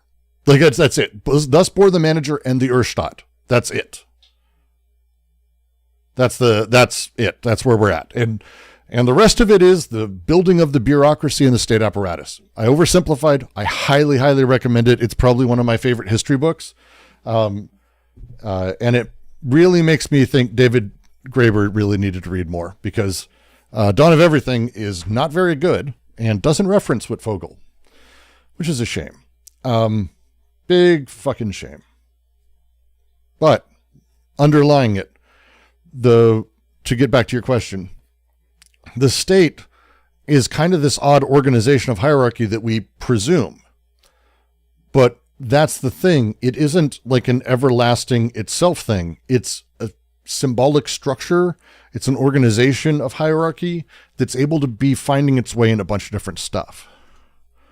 Brooks is going to make us watch the Wise Kids You Know Anarchism sketch again. Not during daytime readings, but yes, everyone should go rewatch that because that's like the now, but Wittfogel makes basically, and he has this incredible wealth of archaeological and sociological background that he pulls forward, and he's like, here's where it happened. Here's the first city. Here's where this came from. And D&G are specifically referencing it all through chapter 3. Chapter 3 is about this. And Wittfogel's book is basically laying out their universal history in a way that I don't think he realized he was doing at the time. But that's the idea, is like the way we have family. Well, the state, but the state has been this apparatus. It's weird. Why do we have it? Well, it's this thing. That's kind of the setup, the Urstadt. I am going to try, I think. Yeah. We're going to get through the next paragraph, and then we're going to stop, because I think we will then finish the book next week. Hey! Brooks. Yes. Hey. Well, considering what you just said, you might not like this question. I'm wondering if we can go back to footnote 67, actually. Footnote 67. Yeah, André Glucksmann. Have you covered this under previous readings? Footnote 67? Where in are you? Footnote 67 in what chapter? What area? What? This is right after the little Mao thing. In the English? No, in the French. But it's not in the English. It's 51. Oh, maybe they're numbered differently. I don't know. Let's find out. Okay, but right after new eruption of desire, it says that footnote. Yeah, it's footnote 51 for the English. Let me see what we got. Okay. That helps. I was just like 67, back to 67. You want to go to chapter 3? I was so confused for a second. Sorry, I didn't realize they numbered them that differently. Oh, Glucksmann.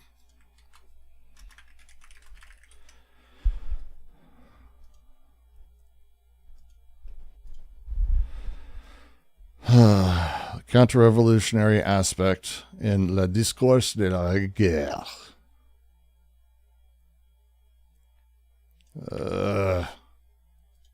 Because we haven't done. We have not done this footnote. No. Okay. Because while you and Marcellus were talking, I actually looked at the PDF of this book and tried to find some more context. There is nothing exactly like what they're saying here, so I'm not entirely sure what they're referencing it for. Let's go find out. But there are similar things. I can upload the PDF if you want. Maybe we don't have to go through it now, but... Is it... Or do you have it? It's a discourse on war. 1 second. I only found the original French. Glucksmann, 1979. 1 second. I'm just going to see if it's on Anna's. Yeah, it is. I got it from there. All right, cool. Give me 2 seconds. If you want to pop it in, you can for everyone else.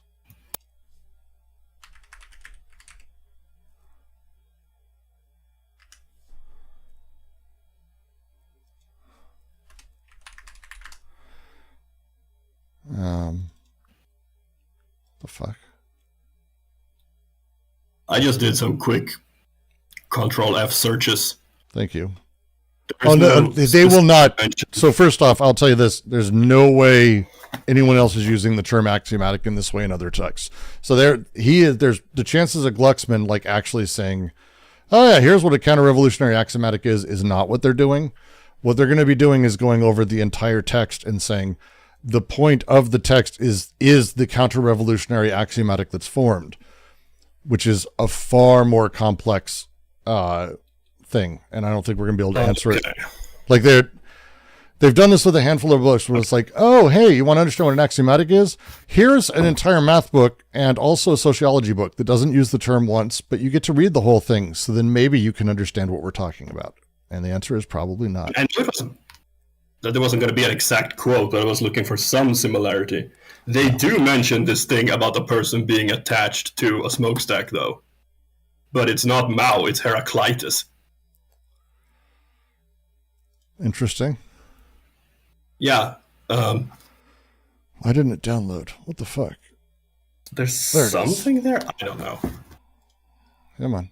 Show me it in folder. Let's get it down. Up. All right. Give me a second to just... What the fuck? Why won't it save? Wait. Something's wrong with this fucking it's an EPUB. Oh, fucking... No wonder I couldn't find it. Sorry. I didn't think of that yet. I was so wondering, like, it won't open. What the fuck? Yeah. All right, it's just going to be a second.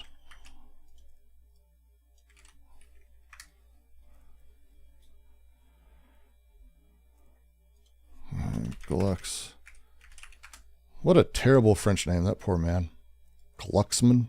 Everyone else has these fucking lyrical names.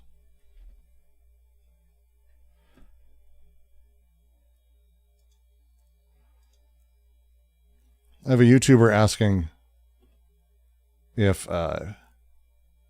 joining the military is an actualization of philosophy. Trolls are just wild. Where does one go to become a modern day Spartan? You just go away. You just go away. I'm wondering anyway, is there any way you can figure out what exactly they're quoting him for? Well, I don't have an EPUB reader installed, so I'm trying to find a... sorry. That's okay. I just got to find a PDF version of it.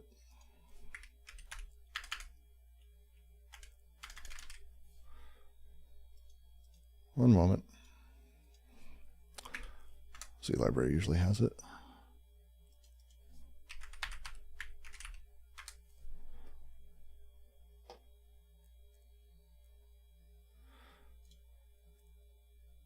Andre Glucksmann. Everyone just gets to relax for a second.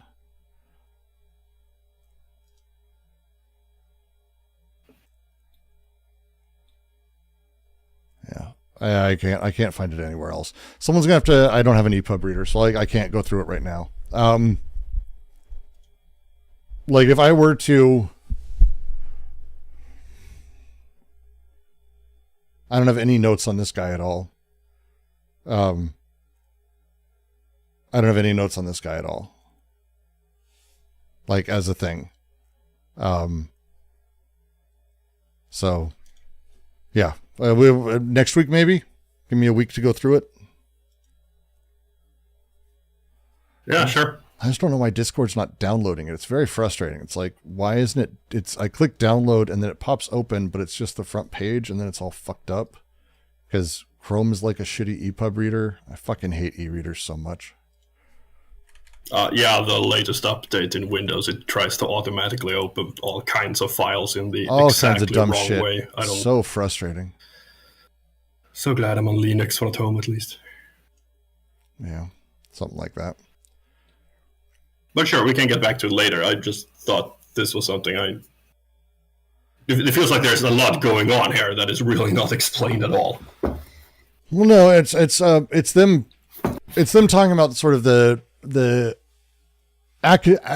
counter-revolutionary axiomatic, like as I understand it, is the way that, because he's being very specific with the phrasing, but it's the way that capitalism contains revolutionary breaks.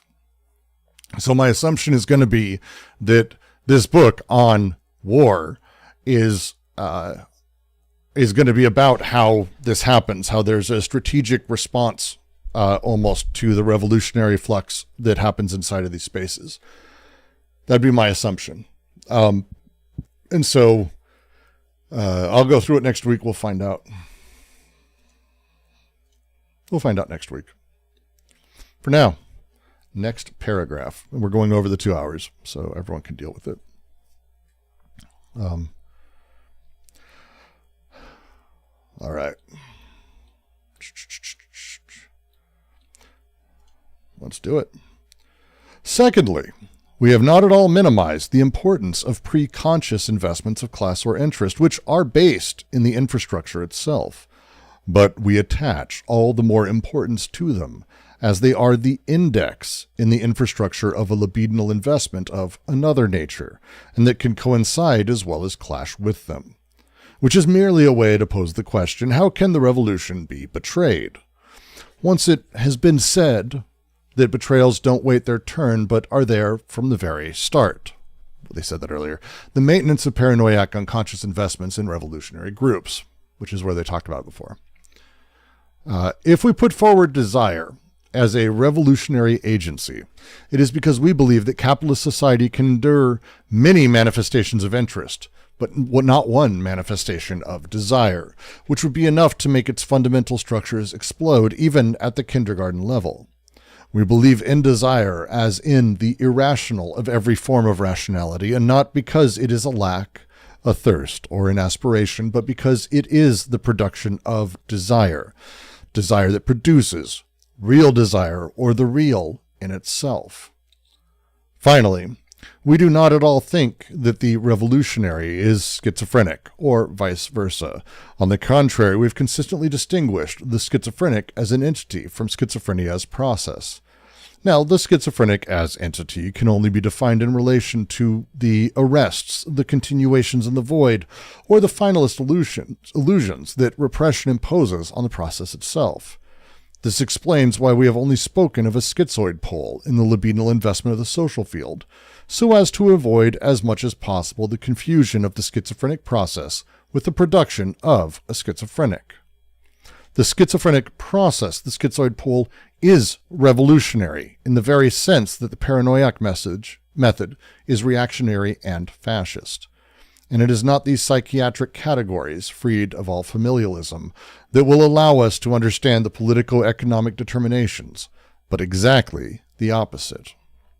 Plastic Pills is a fucking moron. Again, just saying. Weird that they keep adding that. You can't read it because it's in white. It's really weird they printed that in white text on a white background. Yeah, it's redacted in white. There we go. Yes. The more that I kind of watch these past videos about the different I didn't know Deleuze. I didn't know this book, right? And I read it now I'm in chapter 4. And the more that I see these people who publish about schizophrenia, like Plastic Pills, I don't want to get to him, right?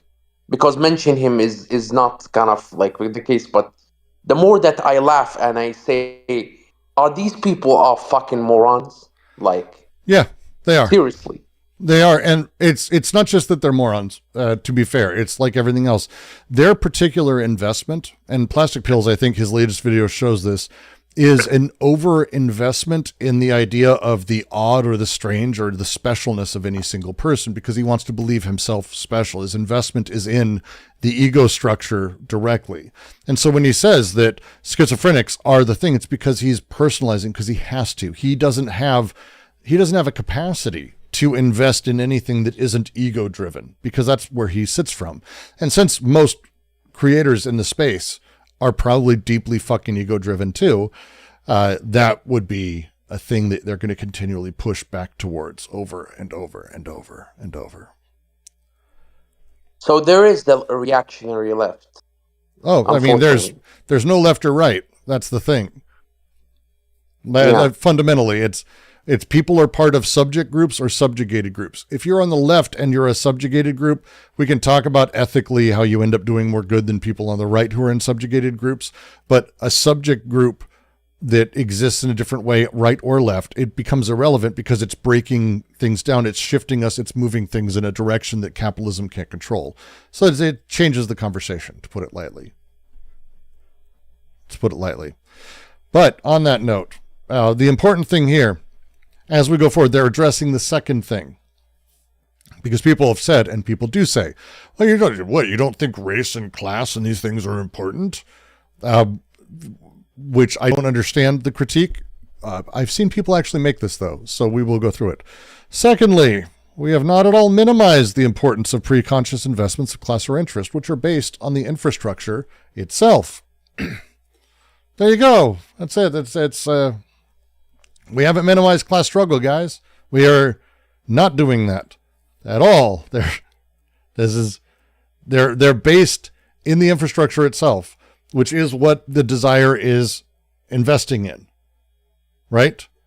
That these aren't ideological superstructures, right? They're actually trying to make the case that they're dealing with it more directly than maybe others who are talking about superstructures of things, because no. These things are based in the infrastructure itself. This is, you could say slightly orthodox, but they're playing in a very particular place.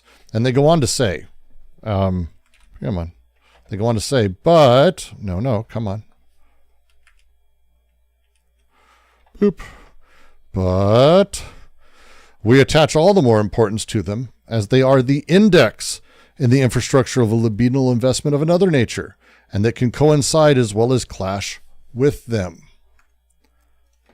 I mean, they're summarizing so much here. I kind of don't want to oversimplify it directly because they're already doing that, but preconscious investments are important precisely because they are the indicative, the indexical, the index that unconscious libidinal investments of another nature, perhaps another ontological or like desire, actually invest in.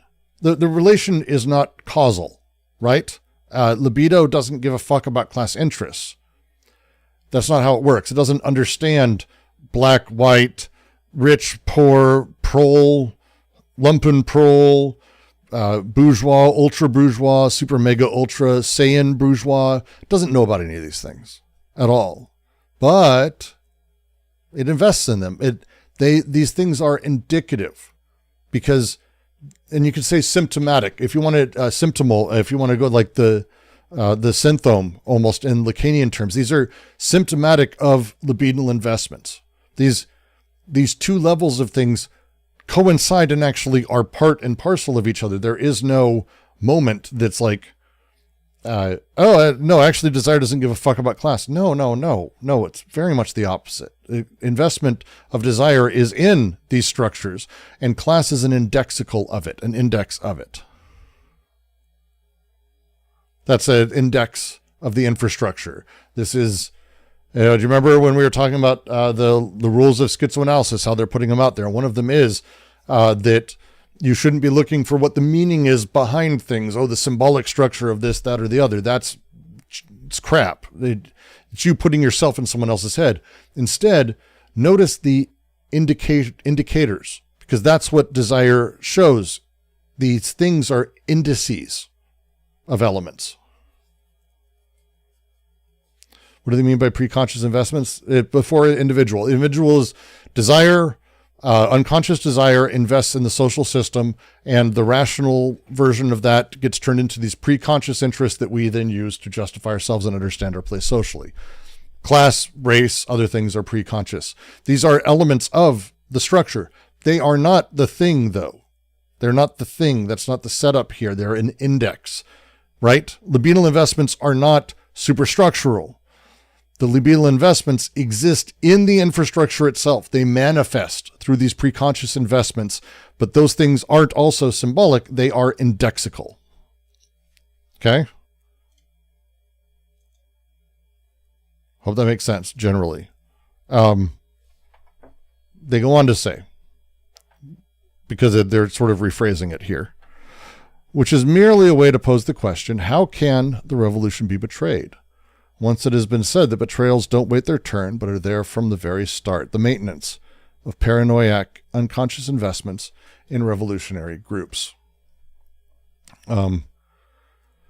This is like a practical version of what we just stated, right? Because the distinction between these elements matters politically. Revolutionary betrayal is constant and everywhere, and there's lots of amazing stories of it, and you can read about it. But like, how can the revolution be betrayed? Well, if preconscious and unconscious investments can diverge, revolution is betrayed, and it's not just afterward, right? Like Stalin, after the revolution down the road, but actually the end is almost built into the beginning, right? Right? The groups that are actually doing the revolution, they totally can have objective revolutionary class interests. They can be preconsciously built in a way that's like, yeah, this is great, but they have reactionary libidinal investments. They are paranoiac par excellence themselves. And they have the phrase in here, betrayals don't wait their turn. It's not a temporal sequence waiting for that step. They don't wait their turn, right?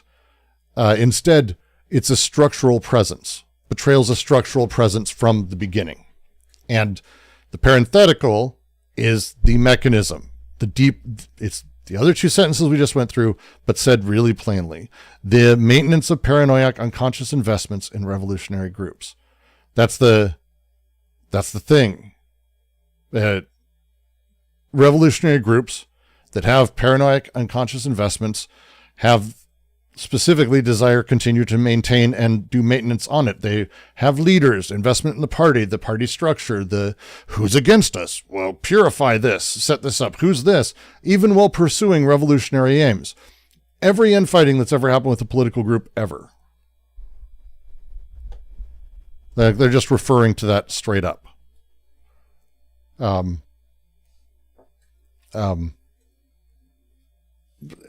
I feel like they're pulling in Trotsky here too, because that's the line that they have. How can revolution be betrayed? The betrayal of the revolution betrayed is the Trotsky piece.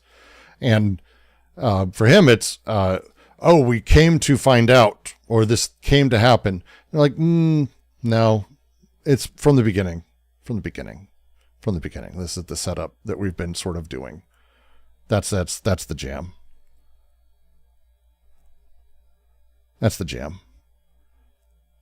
So they say. But how? Go ahead. But how kind of like, if I am in subject group and subjugated group, but how can prevent this kind of like betrayal? Like how we can prevent this kind of like, if we are doomed and the paranoiac machine or paranoiac unconscious is invested in that, like how can we prevent this paranoiac unconscious investment, right? Whether it's subject group or subjugated right, but group. that again, doing that means that you are placing as a goal having a revolutionary investment, which you can't really do, and so now you're invested in a particular goal and outcome that you're then purity test. You're doing the thing by asking it itself. Pretty funny, actually. Right? Do you follow what I'm saying? The chicken and the egg. Yes. I remember Deleuze in Social Field, the chicken and the egg. And this right? is the whole point. If you're from the beginning, these things are built in because the nature of the unconscious, and this is unaware. Unaware is a big part of this. You're not going to go like, oh, hey, everyone here, let's check off boxes. Is everyone cool? No? Oh, wow, you're not cool. Okay. No, that's not how it works.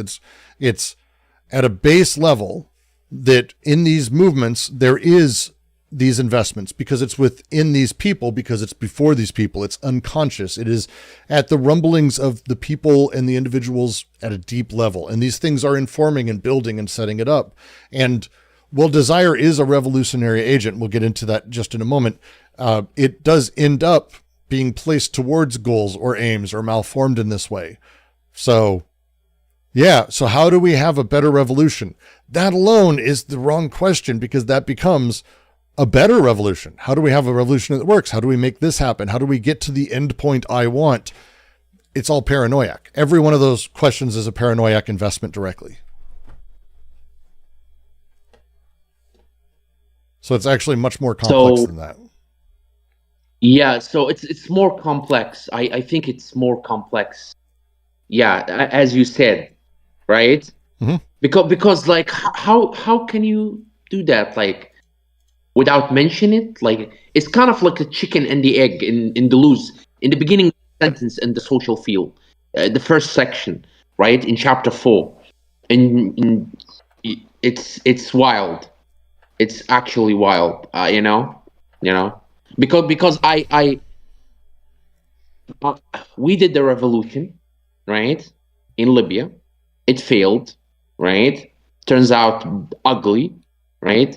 15 years of civil war, and like that's this question is kind of like torment me, this question, revolution. Someone told a joke earlier, a comment that I mentioned Raymond Smullyan. Raymond Smullyan is a logician, brilliant logician, who wrote a ton of really great stories. One of my favorites of his is called On Not Amounting to Anything. And it's the story of this kid who, like in high school, started getting sick of the world and just went, the thing that matters is that we actually don't try to amount to anything. We need to not amount to anything. And he started telling a few people, and he ended up getting like a small following of people who were like, yeah, we're not going to amount to anything. And then more people heard about it, and other people started talking about it. And what ended up happening is he ended up writing a book that got passed around and then printed, and then he ended up selling 10 million copies. And sadly, he amounted to something. That's a dark joke, but you know, I will. It ends well. It ends well because he finally has a breakdown. He loses it. He becomes a hermit, and finally, as he comes out and he's like wandering, someone recognizes him and goes, "Hey, it's you. You know, you've changed the world." And he's like, "I know. I amounted to something." He goes, "I know, but you didn't mean to." And that's the point. Yeah. I don't know if Deleuze has an answer, you know. Maybe we should kind of like pursue reading, you know.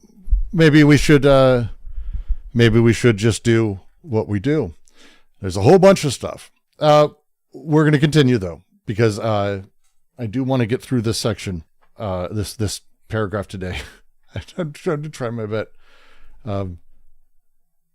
Guattari asks, what does he mean by amounting to anything? That's read it. Raymond Smullyan, wonderful piece. I believe it's in his book, The Tao is Silent, which is a pretty fantastic reading of the Tao from a logician and someone who's very Western. I've always enjoyed his takes. My favorite is, I got in an argument with a friend of mine and they said, I thought you were Taoist. Aren't you all smugly looking at me? I thought you were Taoist. Don't you never argue?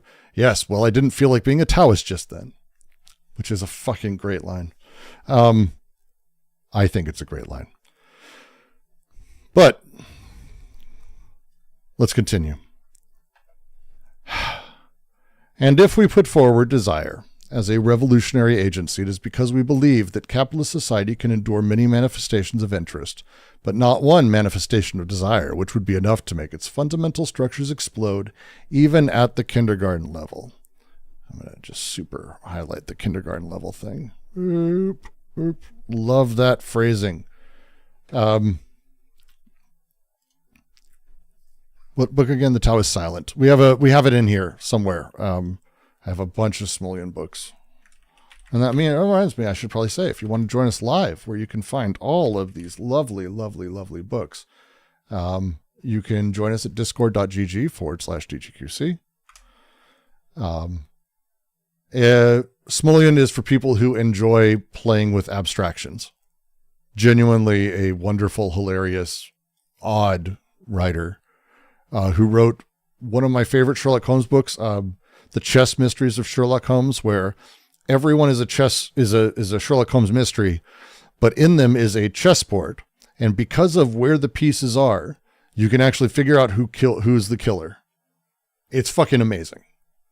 Like, it's genuinely like really weird because chess has a logic to it, and that's what he's doing. But it's one of my favorite little series of short stories. And I'm just putting that into the fucking chat too. Discord.gg/DGQC if you want to join us live. What we're reading, the section I'm reading, basically is this. If desire's revolutionary primacy is because of capitalism's vulnerability to it. That's it. Capitalism can integrate and manage and recuperate manifestations of interest, right? A moment of class struggle, the need to unionize, a labor movement, reformist politics, the need for this, the new technology here, whatever. It'll be able to do this forever through axiomatic addition, always. And the axiomatics come across in welfare state or self-justification or local charities or whatever it is. That's great. Does all that. That's what it does. These, though, are pre-conscious. All of these are pre-conscious investments that capitalism's axiomatics are accommodating. A single manifestation of naked desire, libidinal investment that escapes axiomatization would absolutely obliterate all of it, though. Would just blow it apart. The kindergarten level, they're being deliberate and extreme when they make the statement.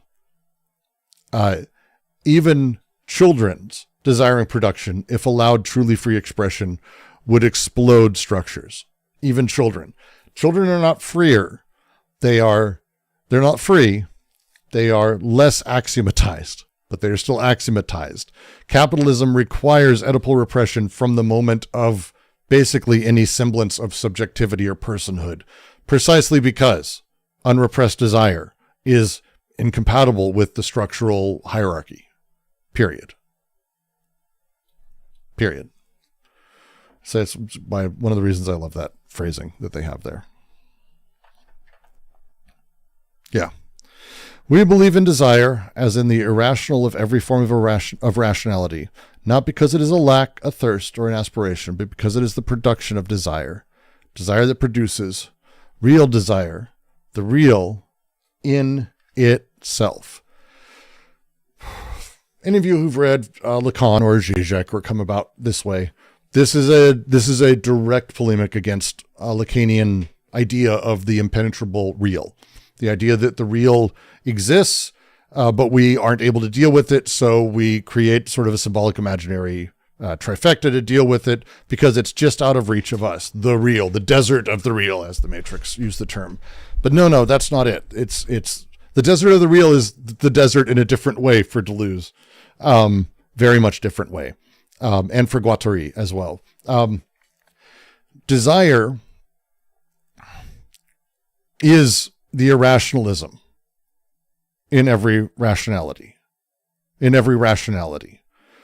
But this isn't because of lack, thirst, or aspiration, as they say. Because that's Lacan, that's Zizek. It's rejecting the very idea of lack. This is the thing Foucault said, that he hated this godforsaken book and never understood it, despite writing the worst intro ever. I hate this intro. Because the whole point is this is not a needs-based model. This is not desire from things or for things because of a deprivation from some element. This isn't an aspiration to some greatness, again, out of a lack. Desire is productive. It is emergent. It is a force itself. Desire that produces, real desire, the real in itself, is saying that desire is the real. Desire is the real. This is not desire for the real, which is the model of lack for Lacan, but desire as the productive process that makes reality, the real in itself. The ontological claim that desire is the fundamental mode of being. It's a hell of a statement. It's a hell of a statement. Does D&G have explicit take on education pedagogy? They go over a lot of that in 1,000 Plateaus. I think Logic of Sense touches into it. DNR does as well. His lectures at length. There's a handful of really, really fantastic writers who have taken on since then. But they don't... Guattari more explicitly does deal with education. Three Ecologies touches into those things as a thing. Raiko says, children are Spinozas, as they famously said in ATP. So yes. If there's a clinician in this reading, please let me know about the role of feminine jouissance on anti-paranoid structures. Yeah, doesn't work the same way outside of Lacanian or Freudian psychoanalysis, LJ. Doesn't work the same way. Like, it's fundamentally different stuff. Sorry.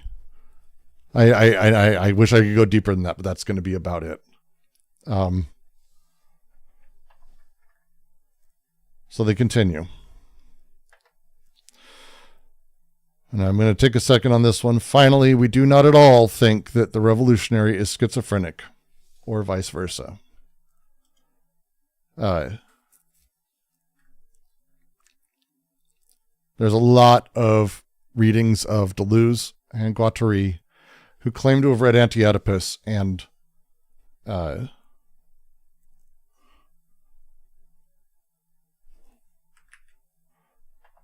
it's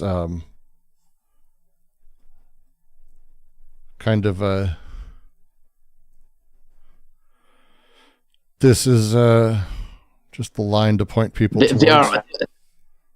they are uninterested in this work, and in this philosopher. So who gives a shit about them, Like, Well, apparently a lot of people. they are. Yeah, and let them. Spinoza said that ignorant is sufficient reason. So let them be paranoid, and let us read and learn. Yep, that is. I still have to address it just because we do. But yeah, I'm not in a wildly different place than that. I do want to take a moment and just say, fuck off. This is them saying fuck off to a whole lot of content creators. So if you come to this, which people do, it's not today. People will be listening through all of our readings, and they'll come to this reading and they'll go, wow, that sounds like that's the opposite of a whole bunch of other people have told me about Deleuze. That's because it is the opposite. That's because these people never read in the first place. Good. On to the next bit. On the contrary, we have consistently distinguished the schizophrenic as entity from schizophrenia as process. Now, the schizophrenic as entity can only be defined in relation to the arrests, the continuations in the void, or the finalist illusions that repression imposes on the process itself.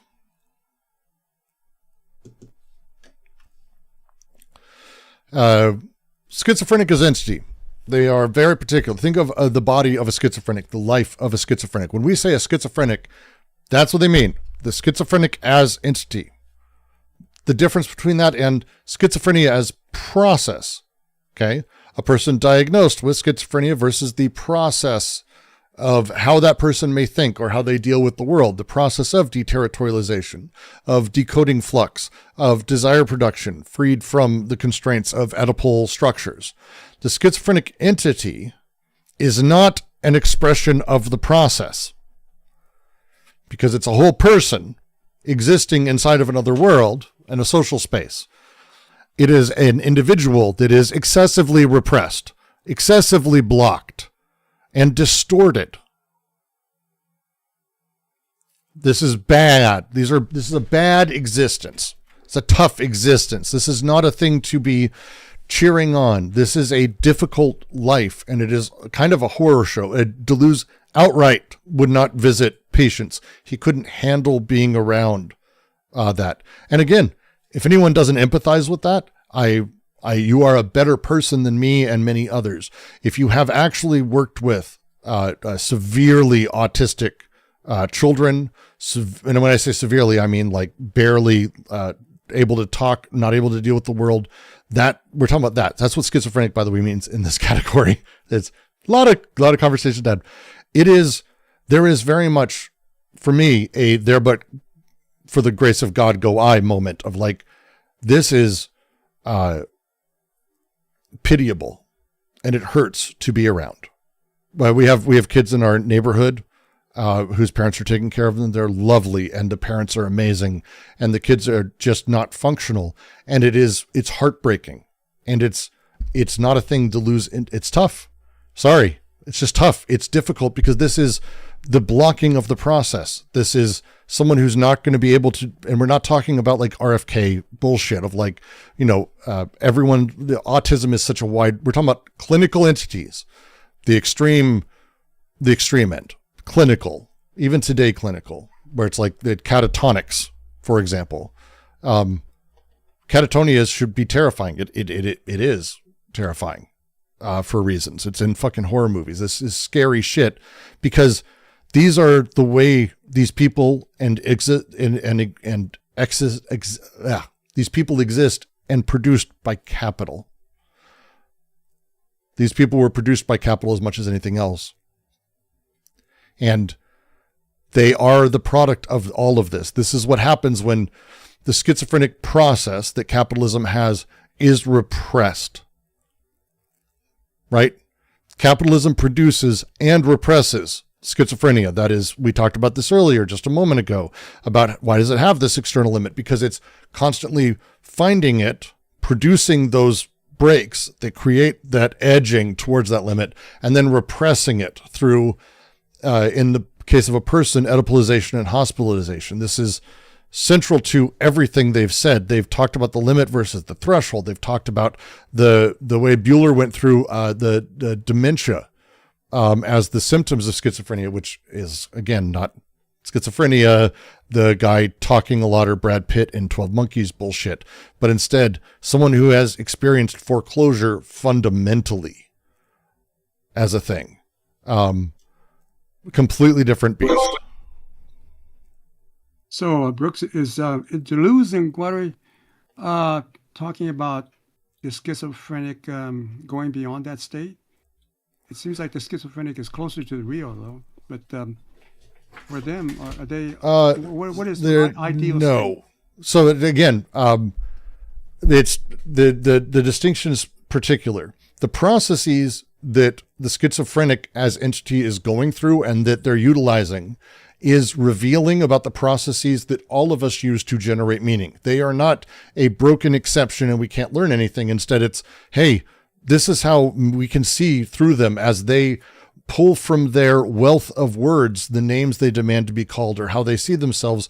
They're pulling from history. They're like, in the way that schizophrenics exist in clinical settings, we can watch the process exist and then see how that process works within us. But it's not a singular process that's producing a singular thing. A schizophrenic in the clinical entity is not closer to the real. They're excessively repressed. The very same mechanism that is being seen in them is being brutalized by capitalism.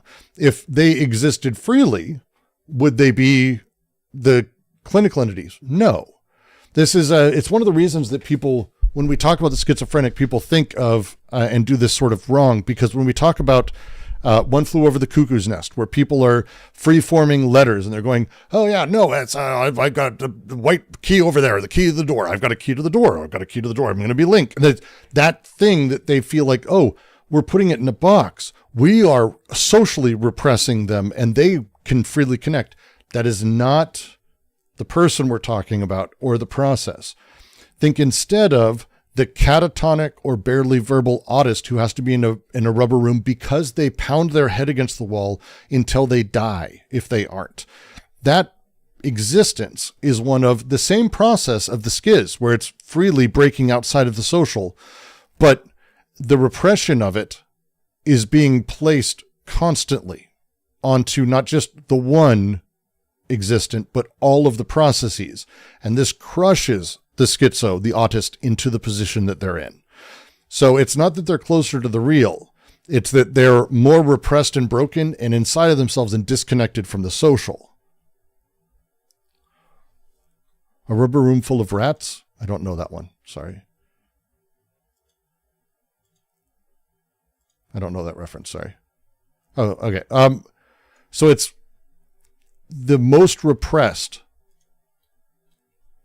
All schiz as process is repressed. All of us experience this. It's the early childhood curiosity about things. It's the not caring about gender norms, not caring about just asking, just being attracted to whatever you're attracted, and then that being repressed and continually repressed and then continually pushed in. We all experience this. The clinical entity that is the autist, the schizophrenic, the catatonic patient is the end of that process of being everywhere repressed. They're fully repressed in every direction. There are no connections. That's why Guattari's work, and I think Coxeye has bore out a lot of what they're talking about, where it's about re-stimulating connections to the world. He talked about using warm towels, like wet towels, in order to sort of wrap around them, in order to sort of, and hold them, and to touch, in order to sort of kickstart that motor of connection again. This is not wildly far from actually a lot of therapies that people talk about now and are still figuring these things out. That's the challenge, is these clinical entities are repressed into a room. Schizophrenia's process is desire freed from constraints, which capitalism wants, but it takes the result and re-represses it. So it's a combination of things, and it's very complicated to sort of talk about in this light, because again, we're talking about sort of that arrested process that is frozen and territorialized within them. They continue into the void. They go through the 3 steps here. They continue into the void in an empty, sterile repetition. They are catatonic, or they're fully autistic in a way that they just aren't, connecting. They're sterilely repeating the same behaviors. And then they have that finalist illusion, the phrasing they use here. I don't like the phrasing that they use here. But they're referring to it as, I understand, don't quote me directly, or do, I don't, whatever. But go read yourself. In Intersecting Lives and Guattari's writing, he kind of uses the same language, because what they would do, not positively, what they would do commonly, and I think they did this for a very long time, is they would basically create fake worlds for patients, giving them false aims towards an imaginary goal that did not exist in the world. They would encourage that. They would give them finalist illusions. And so, like, when they talk about sort of these three steps, the schizophrenic as entity is only defined in relation to arrests, continuations, or finalist illusion that repression imposes on the process itself. So it's, I'm going to meet God. They finalist illusions as a thing. And I'm just going to continue, because this, I have to continue, I think, actually, to make the final bits of this point. So I'll do that, and then we'll get back to JK, and I'll make sure we follow up. This explains why we have only spoken of a schizoid pole in the libidinal investment of the social field, so as to avoid as much as possible the confusion of the schizophrenic process with the production of a schizophrenic. Okay. They use schizoid pole, and they don't all the time. They really, really should have stuck to it harder, because they're trying to mark this distinction explicitly. The two poles of the social field are the paranoiac and the schizoid. The paranoiac being segregative, the schizoid being the nomadic. The schizoid has a tendency, has a direction. It is not a clinical entity. It isn't the whole body. They're trying to separate these things out. They're trying to break the entity from the process explicitly. And then they say, the schizophrenic, the schizophrenic process, the schizoid pole, is revolutionary in the very sense that the paranoiac method is reactionary and fascist. And it is not these psychiatric categories, Friedewald familialism, that will allow us to understand the political economic determinations, but exactly the opposite. So they start by saying that there is a parallelism. And again, this gets to the thing about what the entity means in terms of clinical. The parallelism of the schizoid and the paranoiac, right? Paranoiac fascist, schizoid revolutionary. The paranoiac social investment is about segregative, hierarchical, leader-identified purity and exclusive exclusions across the board. Big deal. It's not a metaphorical thing. They're not being metaphorical at all. But then they take this and then they reverse the way we usually talk about them, or the way that people usually did talk about them. I would probably argue we still do. We usually talk about mental illness through context. So like Foucault's, for example, Madness and Civilization. There's Marxist psychiatrist. Zizek does this, where the social and economic context drives. But they're saying, no, it's not really this. It's psychiatric categories. Again, defamilialized. This is not about Oedipalizing any of these things, but defamilialized. Help us understand political economy. It's not that capitalism makes people crazy. That's really not what the whole thing's about. And again, fundamental misunderstanding of the book. It's instead that the schizoid and paranoiac drives, processes, setups, these things describe the fundamental modes of libidinal investment that operate in individual psychology and political economy that produce capitalism, and that capitalism then falls back on. And this is why the book is excessively radical, and why a lot of these people have a lot of trouble getting it. Again, it's fine. These concepts illuminate capitalism in a particular way that's emergent and non-determinate but descriptive. And it's, to me, better than traditionally how we talk about political economy or even libidinal economy and, a handful of other thinkers. Because the unconscious is direct political economic shit.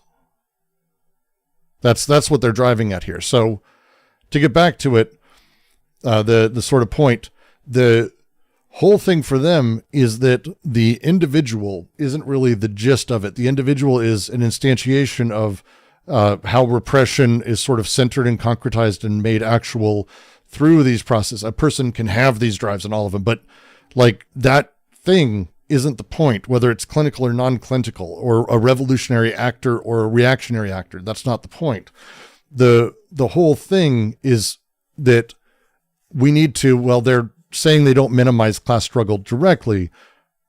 These things have grounding in particular ways. They're grounded in infrastructure.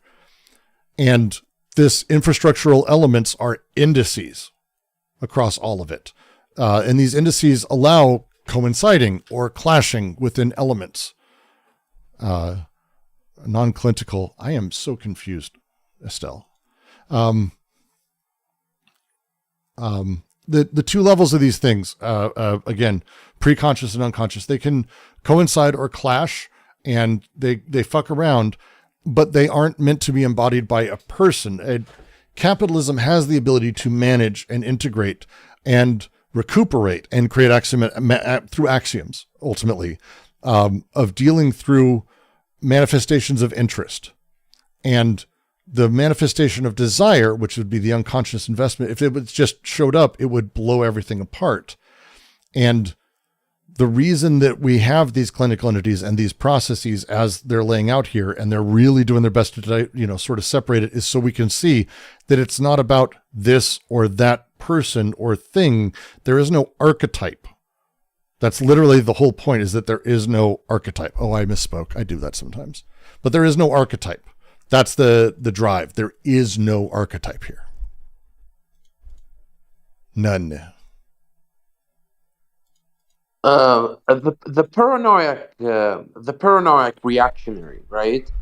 It's always related, and Deleuze always kind of like related it with the. Always related it with the. I've got to go read a fucking French right? task. That's okay. Discourse de la guerre. I think you're speaking. Wait, my audio's not working. Oh my god! I pulled out my headphone cord. No wonder I haven't been able to hear you. Hold on! Don't do anything. Stop. Okay. Oh. That's my fault. I pulled out my headphone cord. Hello. Yeah. The paranoid fascist, reactionary fascist, right? It's always like the paranoid is. I correct me if I'm wrong, but like it's always like related to the despotic, right? In some sense, like it always has a relation to the despotic. No, because he mentioned it a lot. No. No. Well, okay. So first off, anytime you're going to say with Deleuze, always, you should presume that you're saying something that's probably not right. Just generally. Yeah, I know. So the despotic is so the reference of the despotic being like a paranoiac par excellence almost is because the position necessitates, they are at the top. Think of, again, the position, not the person, but a person in that position by necessity has to know everything, and anything they don't know is terrifying to them. And so they have a continuous need to make everything certain, make everything direct, be aware of stuff. And that has a particular paranoiac creating system. That's a paranoiac par excellence. Now, a paranoiac reactionary, process, or the paranoiac process, is born of that same demand towards certainty, but it's a process. It isn't that it is in relation to a despot, or that, these, that they always need one, that it's not that specifically, it's in the structuration of leadership / followers and the way that these things are come together. So it's close, but it's not in the despotic. It's the despotic structure that has found its way to continue through. Yeah, so it's almost like disinterested love, which is kind of something that It's almost like it's interested love. It's exceptionally interested love. Disinterested love is disinterested love is more at the level of desire or investment. Interested love would be like, I'm doing it towards this end or with this goal in mind or things. That would be an interesting discussion to have, actually. Don't quote me on that, because as I'm saying it, I'm even doubting myself a bit. I like that. That's an interesting thought for me to go through. Because the book is very hard, like really? I'm reading Hegel, like the book is very hard. Like this book, Anti-Oedipus. No way. It's very hard. It's very Fuck. difficult. Someone should have told me. Yeah, it's very difficult. Like it's very like I'm reading, like it's been 3 months. I read chapter 1, chapter 2, chapter 3, right? And I'm now in chapter 4 and kind of like I'm losing my shit. Well, what's amazing, lot of things when you go back, and I mean this, the second time reading Anti-Oedipus straight through fundamentally changes everything, and it helps because the way the book is designed is fucked up, and I mean this when I say this. The first sentence is the entire book is encapsulated brilliantly. The first sentence is the entire point. The first paragraph is the entire point, and saying the same thing as the first section, saying the same thing as the first chapter, saying the thing as the entire book. They have this sort of weird layering that they're doing as they're going, where it's like, here's the sentence, adding more, adding more, adding more, adding more, adding more, until you've got the whole thing. And it is absolutely, when you go back, and that's why we'll be doing another reading in the new year. We'll be starting fresh, and probably doing that one as a podcast and fully getting that out fully. But it's going to be really interesting to sort of have that convo. Yeah. Brooks, can you compare the schizoid or the schizophrenic to the nomad? Thank you.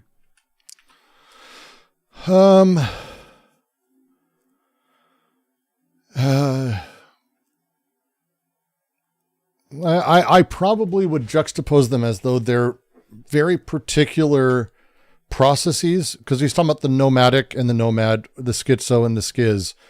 I probably would say the schiz is like becomes more the nomad as they sort of build more into these things.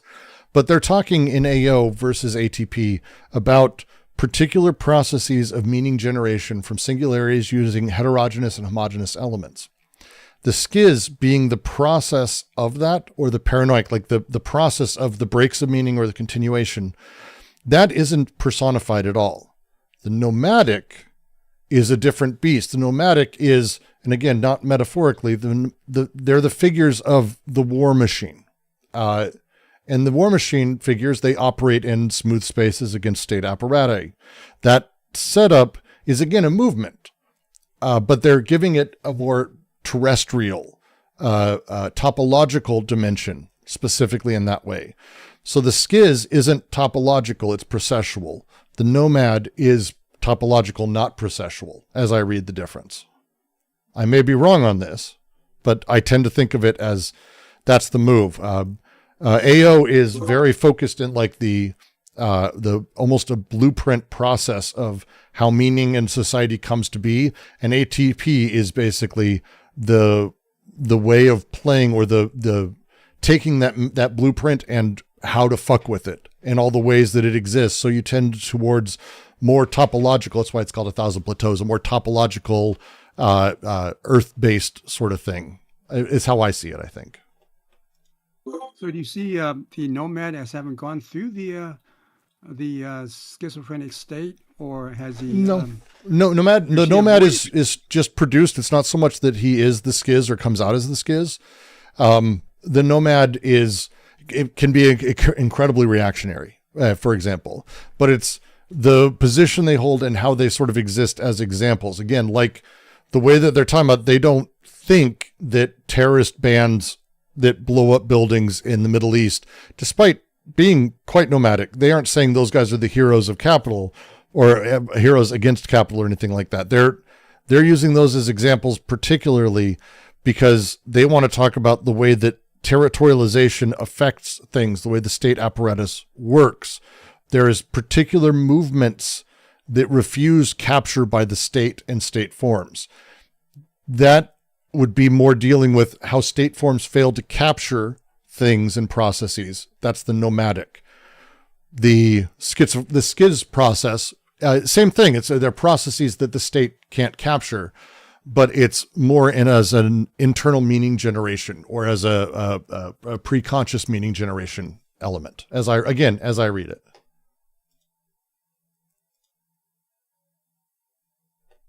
Yeah, great. Thanks for that. Let's see.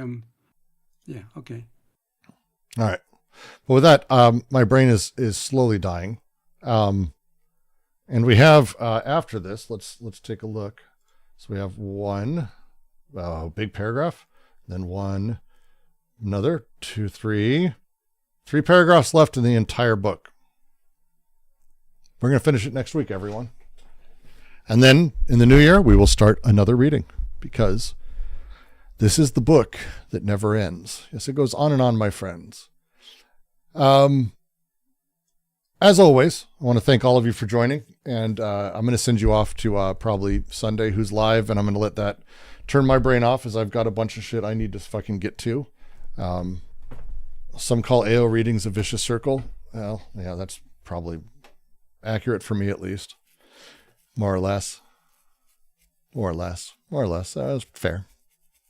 But Pashy, yes, I'm going to be doing a stream on the Epstein files. Probably, I might even do one later tonight because, again, for those who haven't heard me, they're amazing.